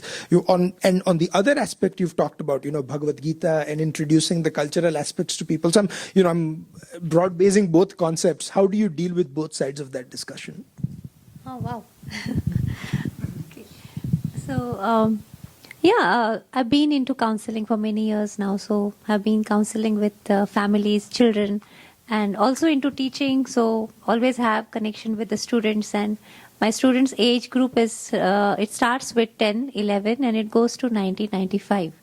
So because I'm working at Hindu University of America, there are enlightened souls who come and they still want to keep learning. And those people become the students, but they themselves are really such wonderful souls. So, yes, of course. So, I have also been, so it's a learning process for me both the ways. So, you just mentioned about wokeism, right? So, whenever I go to talk to students in the college or similar platforms, parents also often ask me that how do we deal with such questions? Because there is a whole lot of generation who doesn't want to be their religion. Leave aside Dharma. Any religion whatsoever they are following, they want to go against it because they don't believe in it. Even the Hindus, when we tell them that the Dharma is not religion, Dharma is something different, but they really don't know what it really means. So they prefer to become atheist. Let us not believe in anything. And atheism is not new. It has been always there. When you study Charvak Darshan, there is Indian materialism there. And it is not always Rudam Krutva Grutam Pipet Bhasmi Bhutasya Dehasya Punaragamanam Kutaha. It is not just that. In fact, Charvaks, there were two categories. The good Charvaks and the bad Charvaks. So the good Charvaks always believed that Raja Dharma is Sreshta. And for them, Ishwar is nobody else but Raja. Because they never believed in any metaphysical, ontological concepts. Materialism was their belief. So they said that believe in the laws of the state, be good, and enjoy your life to the fullest. So this thought has always been there. It's not new. Whenever human beings exist, the first thing or the first Purva Paksha is Charvak. First understand materialism and then learn the limits of it and then transcend. That has always been the process. So when we talk with the college students about this, they find interest. As Swamiji also mentioned, that let us talk about real things. One second. I mean, I learned from you too, and then other things. I am an atheist. I am 100% Hindu. Not because of Charvak, but because of Darshan. One of the Darshana, I believe in Vedas, which are based on truth, facts. Facts. Not the only 5 deities which are factual deities. Other deities are there. So, I'm 100%, and I have absolutely no problem. I'm very dharmic. I prepare everything for that. You know? So, do you think, why are you calling only Charvaks the Hindu? I am one of the... No. Let me just clarify if I was not clear. I just meant to say that when anybody who's talking about wokeism, it typically starts with being an atheist. So I was just trying to relate that atheism is not new. I'm not talking about Hindus in general. I'm saying that the new generation is not concerned about being Hindu, Christian or any other faith. They are knowledge oriented. That is what is my observation. So, tell them correctly, I'm sorry, let me just interact with you. We say we are experience-based, Hinduism experience-based versus Abrahamic religion faith-based. It's fact. And that's why Hinduism is scientific. Because you discuss with AI, is Hinduism scientific? First they say, oh, it's a laboratory work. I say it's not. Science is when you do, I'm sorry to interrupt, okay? But I want everybody to know. Can I suggest that let the No. finish? This is important. There is going to be time for the That's fine. participants in Is it okay? I speak? I would request, let me complete my point. I'll come back to you. Okay. Yeah. Thank you. Yes. So, in fact, whatever I was trying to say, he was trying to complete it. So, I'm thankful for that. But my simple point is that when new generation is approached with logic, and we just don't have to tell them that listen to this, believe in this. This is what it is. This is our culture. This is our civilization. It never works. There is a rebel there. Why? And that is where Upanishads also started. In Shvetashvetar Upanishad, it begins with Kim Karanam Brahma Krutasma Jata. Where from this world did start? And all sort of questions are there in the beginning. So asking question is very dharmic. It is not always challenging, but it is curious, it is inquiry based. And with this approach, I think when we go to the colleges and to the young students, then it becomes a co-journey of inquiry. And secondly, no judgment. Nobody is right, nobody is wrong, nobody is here to preach. We very innocently believe that because we are bigger in age, we know more. As I said, soul has no gender. Soul is always there. So these young children who are sitting in front of us may appear to be young and small with lesser experience in this life, but maybe the soul has traveled many lives, learned many things, and then it is here again also maybe to teach us. So with that equality, with that respect, if we can communicate with younger generation, I find it is the most easiest thing. rather than talking with the elderly people with their biases and dogmas and so much of baggage there, sometimes younger generation, it is much, much easier because they are open and they are very courageous. They are ready to let go things. They are ready to change. So that way, I think with that same approach, if we practice it in the family, it works. And I will not take much time, but just 2-3 things I want to say. I'll just enlist it. That in the families, when I'm talking about Hindu parenting, the current problem that we have is that as parents, they are not unequipped. They are unequipped. They don't have the real knowledge of Hinduism. They don't have the real knowledge of Sanatana. So the first and the primary requirement is that as parents, we learn. So at Hindu University of America, I'm not advertising, I'm just telling because it is a very good initiative that we are doing is everybody is welcome to learn. Academic status to Hindu knowledge has to be given. Earlier we had this ecosystem, but now we have to build the ecosystem. So the academic study of Hindu philosophy, which has to be encouraged in every family. You don't have time to go to the university, doesn't matter. So much of knowledge is available digitally everywhere. So just grab it. That is the first thing. And second thing I would say, many people come to me for counseling with the background of all this knowledge, but they say that we are not able to communicate with our children. That is where Viswajith mentioned that this area of dissonance, that I don't have control over my anger. I'm short-tempered. So something happens in the house and I shout. I could be a mother, I could be a father. There is emotional stress between parents. Spousal relationship is a big issue. Sorry to say, but in the Hindu community in US, I'm also seeing that there are multiple issues in the families where relationships are strained. So we need to create a safe emotional space for the children in the family. If they are going through that trauma, why will they believe when you say that Brahma Satyam Jagan Mithya? Whatever we say, however truth it might be, it has to come in the family environment. There has to be some fun element. There has to be some element of love. There has to be some element of an intention to understand what is happening in your life. Not just picking and dropping them from one class to the other, but one day sitting with them and asking, how are you? How is it at school? How are your friends? What do you discuss? Getting into the world of other people, of our children, is the best start for any good conversation. People often talk about themselves. How many people you will find, hey, good to know about you. Tell me about yourself.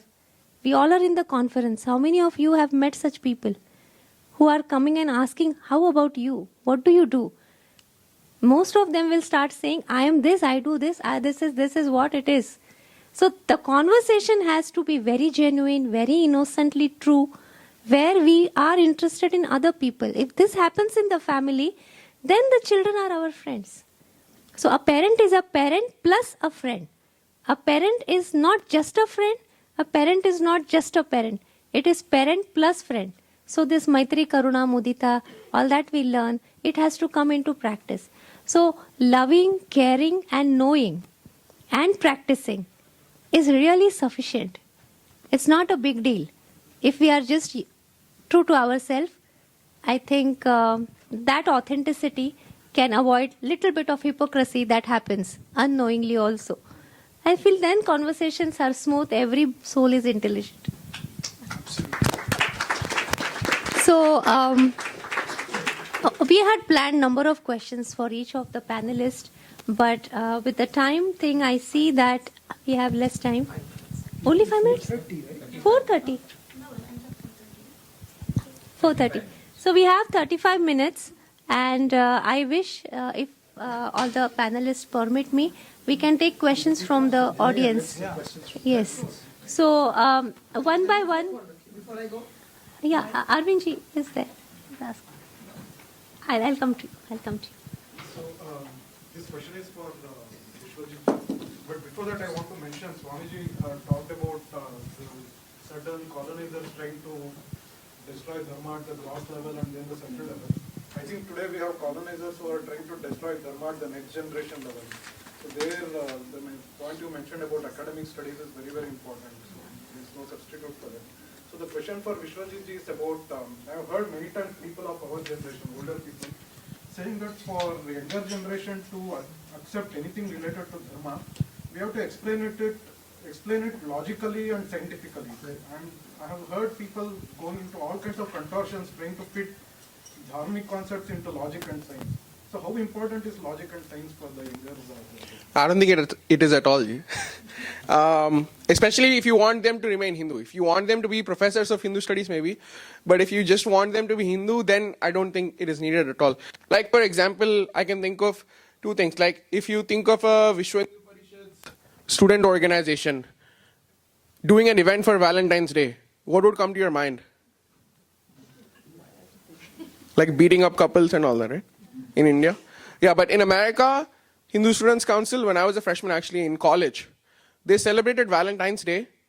The speaker was Vinny Chandar, the Hindu chaplain at Princeton.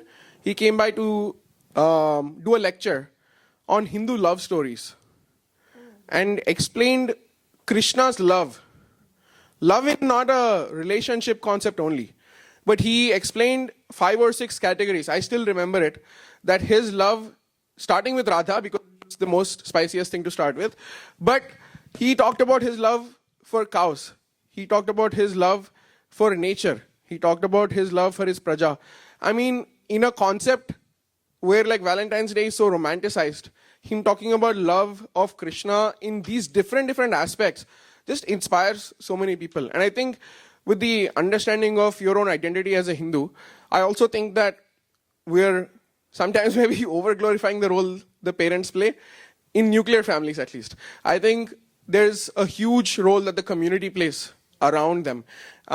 It can be friend groups, it can be your neighbors, it can be your family friends, it can be the Sampradaya organization that you're part of, whatever that is. But that is a huge way that people grow themselves as stronger and more prouder Hindus. I mean, even me personally, for example, like my parents would never actually ask me to do anything so strictly. I think it just came so naturally. But then finding people like when I just did the Ayyappa Diksha last year, but the Guru Swami I met through that Diksha actually explained to me a lot more about Ayyappa that I can find from like internet or from my parents. So I think people are seeking such mentors, guides around them.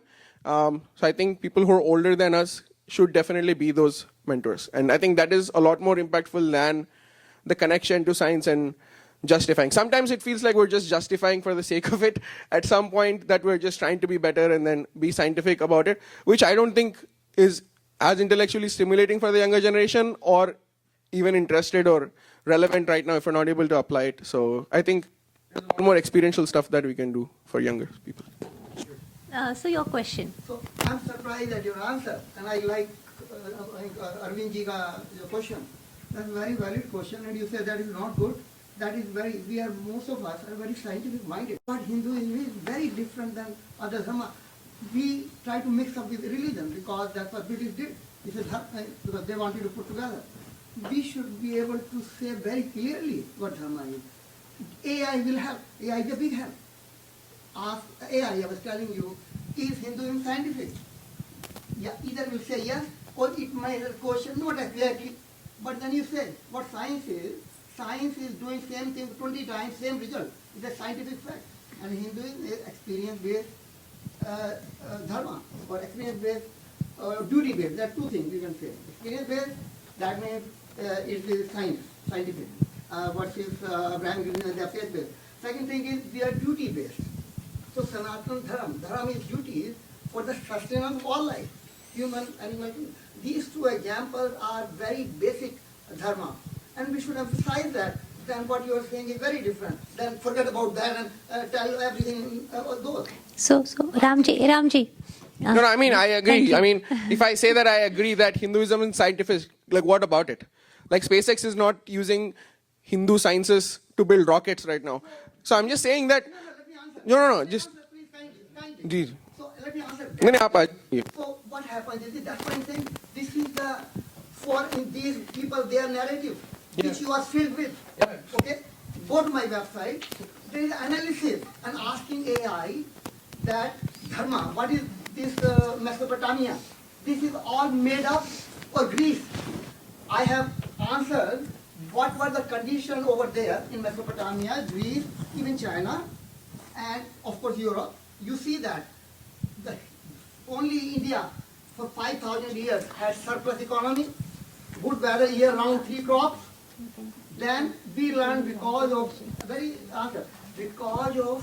our mathematics. No, I don't disagree, Ji. No, I don't disagree. I understand. I'll read the link. I think we can go for more questions. Yeah. I think we can go with that discussion on and on, but I would look for more questions from the audience. Yeah. Anybody would like to ask a question? Yes, please. Thank you, Swamiji.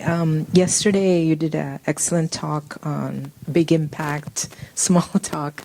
I had wanted to ask you this. I grew up here, but most of my formative early childhood was in India, and I have not been back since I was 9 years old. So I come from that ABCD / not FOB / stereotypes that I've gone through. I would like to ask, when we hear words like Dharma, बात नहीं करो और धैर्यम से बात करो or the haram hai or something like that, the mad gets turned into ana or ha, it becomes an s. When you are talking about combining languages and a better way, how do we get past this recursive fractal of languages? How do we get past the recursive fractal of languages when you say Proto-Indo-European or Proto-Dravidian or all these proto-languages in AI? Is there another language that we should be building so that we can get past this ABCD masalas that we're going through? That's it. Okay. Okay. Did I ask it okay? Yeah. Okay. See, we have, from the Vedic standpoint, to learn Veda, we have to go through the Vedangas. And the greatest fault, or we can say fraud, done to Vedic studies by people like Max Muller was entering into the study of Veda without going through Vedangas. And first Vedanga is Shiksha. What is Shiksha? Shiksha is the science of pronunciation. Just to teach how to pronounce, we had a Shastra. If we have this in mind, the usage of our language, whether it is English, whether it is Hindi, whether it is Malayalam, whether it is Tamil, whatever it is, whether it is Arabic, whatever it is, will be pure in the best way. We will not mix the languages. We will not mix. We must keep the purity of language. All languages are manifestations of Saraswati for us. We are respecting all languages, every language as the manifestation of Saraswati. No language is higher, no language is lower. But actually, to be frank, your question is not that much clear for me. But if this is in the tune, if it is with the tune of your question, then we can follow with that. But when the subject came about language, see, once a group of youngsters asked me a question. Swami, what is mother tongue? This was the question. What is meant by mother tongue? Matra Bhasha. How you will reply that?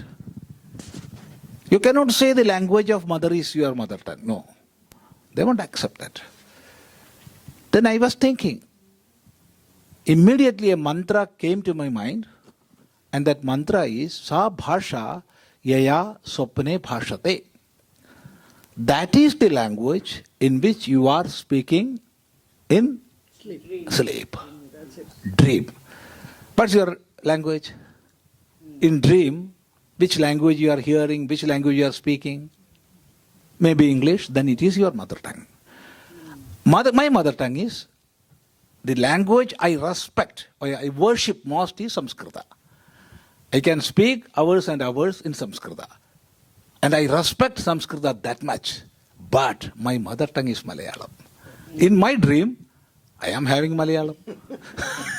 In my dream. So always use language in the best way you can. And please don't mix languages. Mix languages. Sorry. Abraham and Sarah are actually a story, just like how we talk in storytelling in the Bible, which is a translation from Hebrews. I didn't study that. Here in school, from pre-K through 12, I went through Greek, Latin, French, not Hindi, but Sanskrit, Tamil, I know, little bit Gujarati, little bit Korean, Arabic. I went to a Roman Catholic convent in India.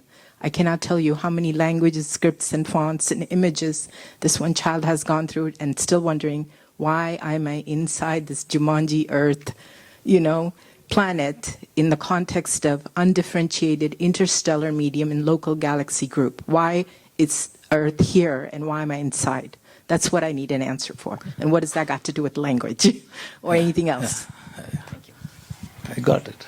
The word family is used to describe atoms. That's why. I just don't know. And when we speak about language, I am talking with you, everybody. Nowadays, the linguistic ability is soaring high and high. No, technical ability. Technical ability is soaring high and high. If I have any problem with a smartphone, I can give it to a boy or girl of 5 years age. Or if I have any problem with my laptop, I can give to a boy or a girl of 6 years or 7 years age. But the linguistic ability is going down and down. The samskara comes with bhasha. So whichever be the language, be careful about using language and share that and let the growth of our children, left and right brain, let it have a balance. The linguistic side, we must be careful about. Yes. Namaste. Yes. I'm not that knowledgeable like all of you. I came here for my little grandchild. He's a mixed kid, and I do want him to learn the roots I came from. What is a good tool to convey my things without imposing on him? Like I use Panchtantra books to read stories to him, but I want to know what else can I use that he doesn't feel that I'm imposing something on him. But in the same way, I could also transfer knowledge which I came from, right? And so that he can carry on and be rooted to what I am from. It's to Swamiji. To whom? Anybody can answer that. Okay, I can take it. So one question, one response to that is, have you figured out what medium your grandkid is the most comfortable with? No, not language. I mean, in terms of visual, books, videos, things, talks. Yeah. So if he's good with books, then start with that. I think the problem sometimes we try to convince other people into our beliefs using the medium we are most comfortable with, and they usually push back. The essential part, if you're trying to introduce anyone and your grandkid or anyone to your belief system, is find a medium they're comfortable with. So in many cases, I've seen people are more visual, like long form learners. So they are more likely to listen to podcasts or video. So if they're likely to listen to it, you can use audiobooks, you can use YouTube. And in terms of which resources to use, specific resources, how I would do it is find people who've done like work in academia, field, like, ask people like Kalika ji, she can tell you, because they will have cross references. So not just one book, you probably ought to refer to like 3 or 4 books and find concepts from those books rather than talking about the whole book, because they're too young. And if you just go through the whole book from like 400 pages, they're probably going to get bored, right? But Panchatantra is a great place to start. What you also have to be careful is who's publishing those Panchatantra stories. So, that is unfortunately that sign of our times, that which publisher, which YouTube channel, which channel is simplifying it, are they pushing their own agenda through it? So you got to be a little bit careful about that and, ask any one of us and we'll be happy to give you recommendations. And just one small thing, just adding to what he said is, whatever medium you give, whichever language you teach in, and whichever stories we tell them, please talk about it. It shouldn't be a passive intake of information, language, stories or content. A small story, have a discussion about it, and then it really goes in. So that way we also get an opportunity to get into their world and know what they are thinking, and then that dialogue opens up.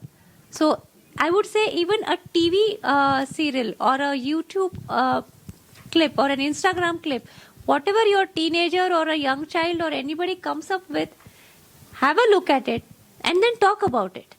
And don't preach. Ask questions. Ask what do they like about it. Ask what is it that excites them. And then say that you like certain things out of it. And then when it is yes but no. It is simple technique. Anybody says something, yes. Absolutely, I agree, you are right. It's okay, I can understand, I can listen. But I feel so. Because then the other side is ready to listen, ready to take in. So that is the best tool, I would say. So, yeah, any other question? Can I ask one question? Yes. Please tell the panelists to whom you are asking. No, actually, first of all, I appreciate everybody's great insight. Say to whom it is asked. Yes. Yes. Yeah. First of all, I want to appreciate everybody's kind of input. It's very valuable. This time and causation which exist. So that is Brahman. When we say ultimate reality, it is that. But when we just say consciousness, it is a limited word I'm saying, where it is awareness of something. Consciousness of something. So our Sanatan Dharma says that we are constantly conscious of outside us. But we have to go inwards, being conscious of our own self. Now that has no name and form in the sense, I am. It is just being, is. Correct me Swamiji if I'm wrong. But it is just, great. yeah. Yes, I agree with you 100%. But why are we not applying this when we talk to the other generations? See, for example, I'm a granddad, I am a dad, I have a grandchild also, right? I have used the concept of consciousness for all my kids and my grandkids. Mm-hmm. Why cannot we use this concept of raising consciousness? We can. To kind of bridge the gaps. We all mean the same. See, we are doing that, and all the teachings, whether it is Vedanta, whether it is Pura Mimamsa, or whichever darshana is, or whichever branch of Vedic system is, we are teaching, we are working to uplift the consciousness. But the term consciousness is not used here because that was not referred.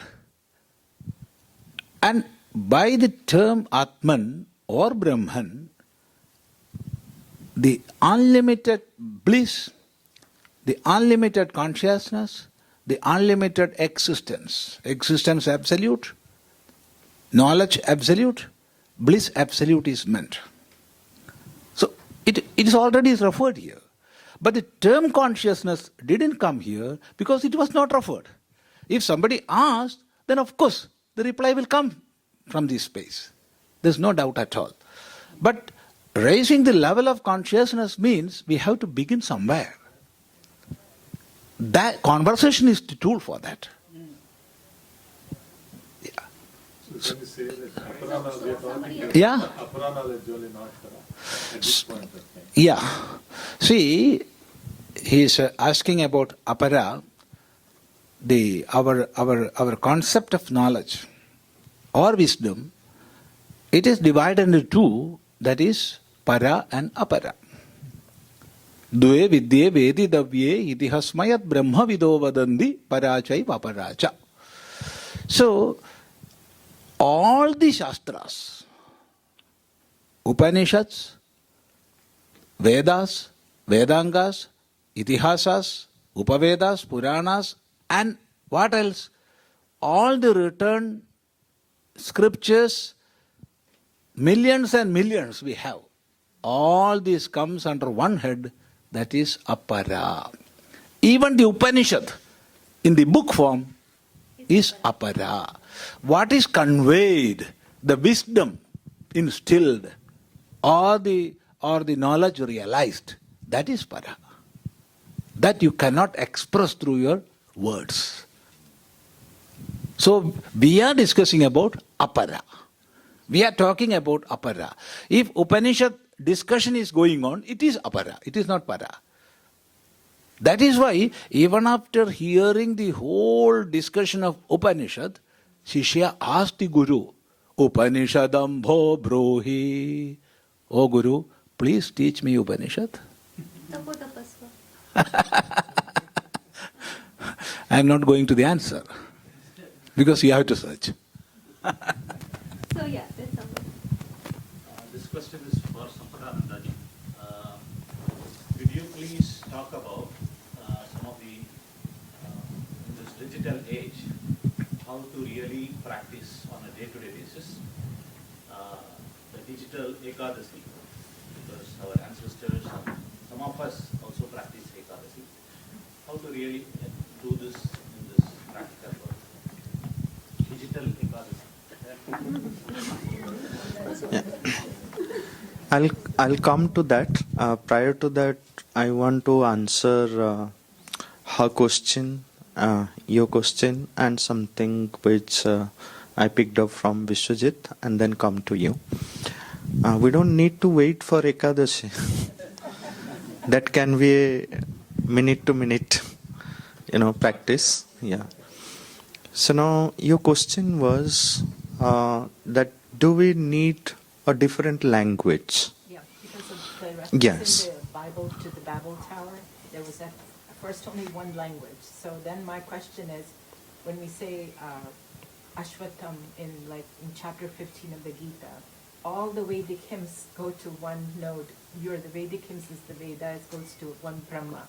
Brahma goes then is tethered to the Vishnu. All the Vishnus go to a Krishna. Where's Krishna's office? I'm asking, where is that? That will bring all these quotas together so we can have a better conversation across generations. Yeah. We even know the language. Or something we got to work on, prefix, suffix, and something like that. Because as a biomedical student, we use not linguistic, just like Swamiji is saying. We're trained a certain way. We don't say department of heart. We say department of cardiology. We don't say ear, nose, throat. There's itna bada naam seekte hain, but it's very easy to be stuck in. Even if you say Dharma, it's dynamic, random, access memory. It's so close to Sri Rama Rama Rameti Rame Rame Manorame. You're stuck in Boggle and Scrabble. You're using the mantra, and some of us, when we speak, we can feel our heartbeat, and I cannot explain from the depth some of us speak and the changes our bodies go through.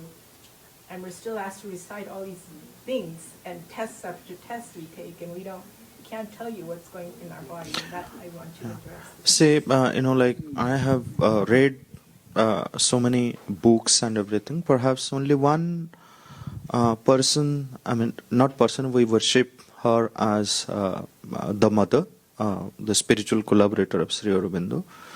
She has mentioned it categorically. The human language, or all tools of communication. So they're becoming day by day superficial. They're hardening the facts. And the true communication doesn't happen. So how to get rid of it? She points out that the humanity needs a new language. The humanity needs a new language. And what could be that new language? She refers to that, this is what I learned. She writes, this is what I learned from Sri Aurobindo when he explained it to me how to understand the Veda. The secret of that new language is in the Veda, where she's pointing out that how do our children become root conscious? How do our children become root conscious? We are speaking the words, the formed words, never conscious of the roots, the root experiences which are there.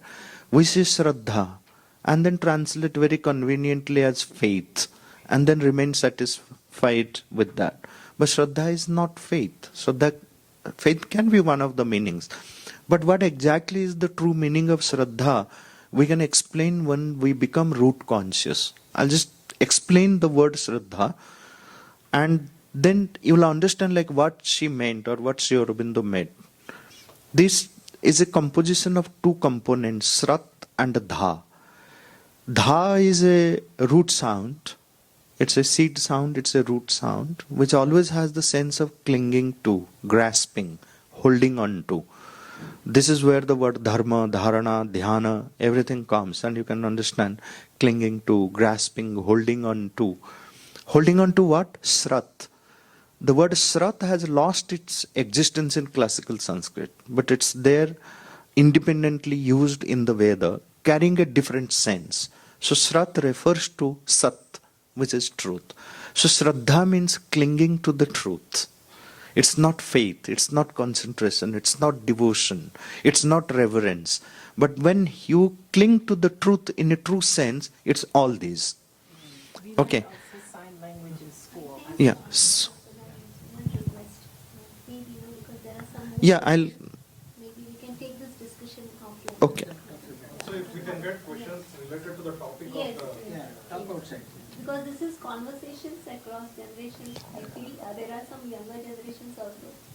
Yeah, this is what I was answering her question, saying that the communication also sometimes doesn't happen properly because it is my projection, my ego-driven, desire-driven self is interacting with another ego-driven, desire-driven, projected self.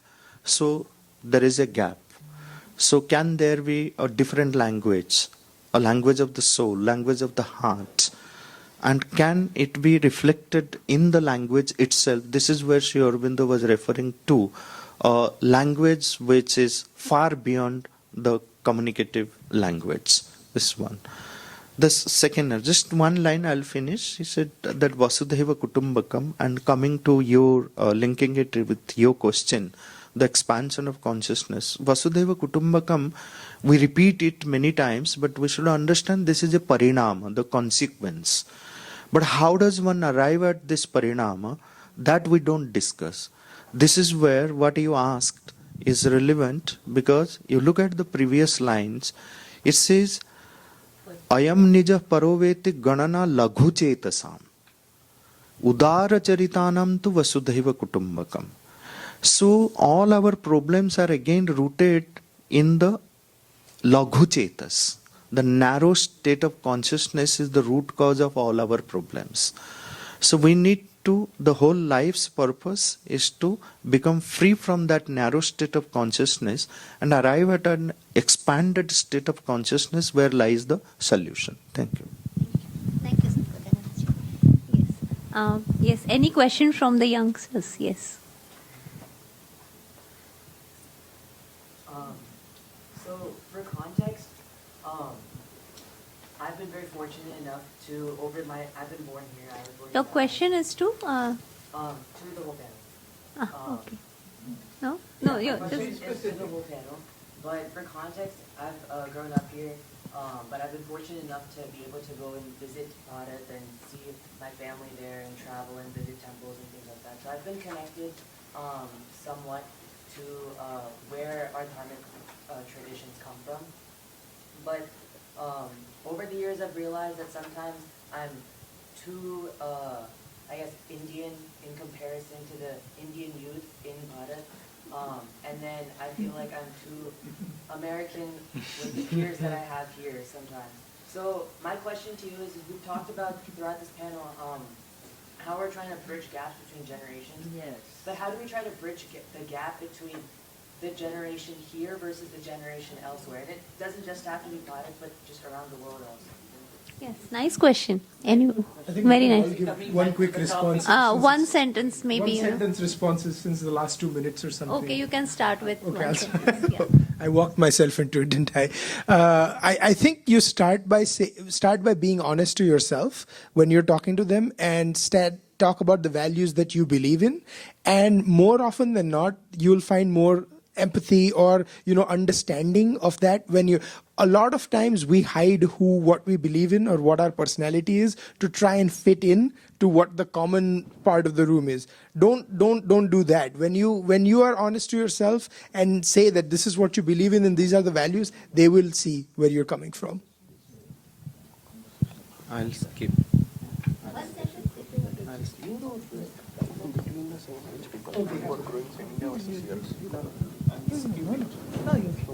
I have spoken a lot. See, when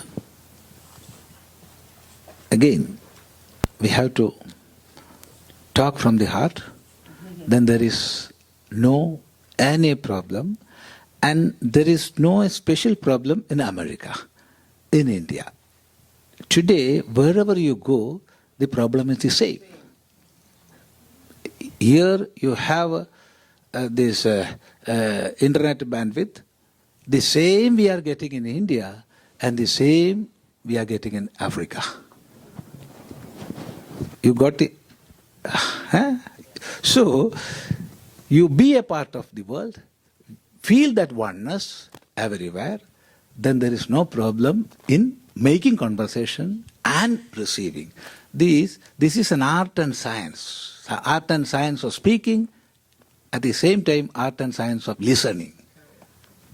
If we have that, then there is no problem. Yeah. I think this answer suffices. Yeah. So, It's simple. yes.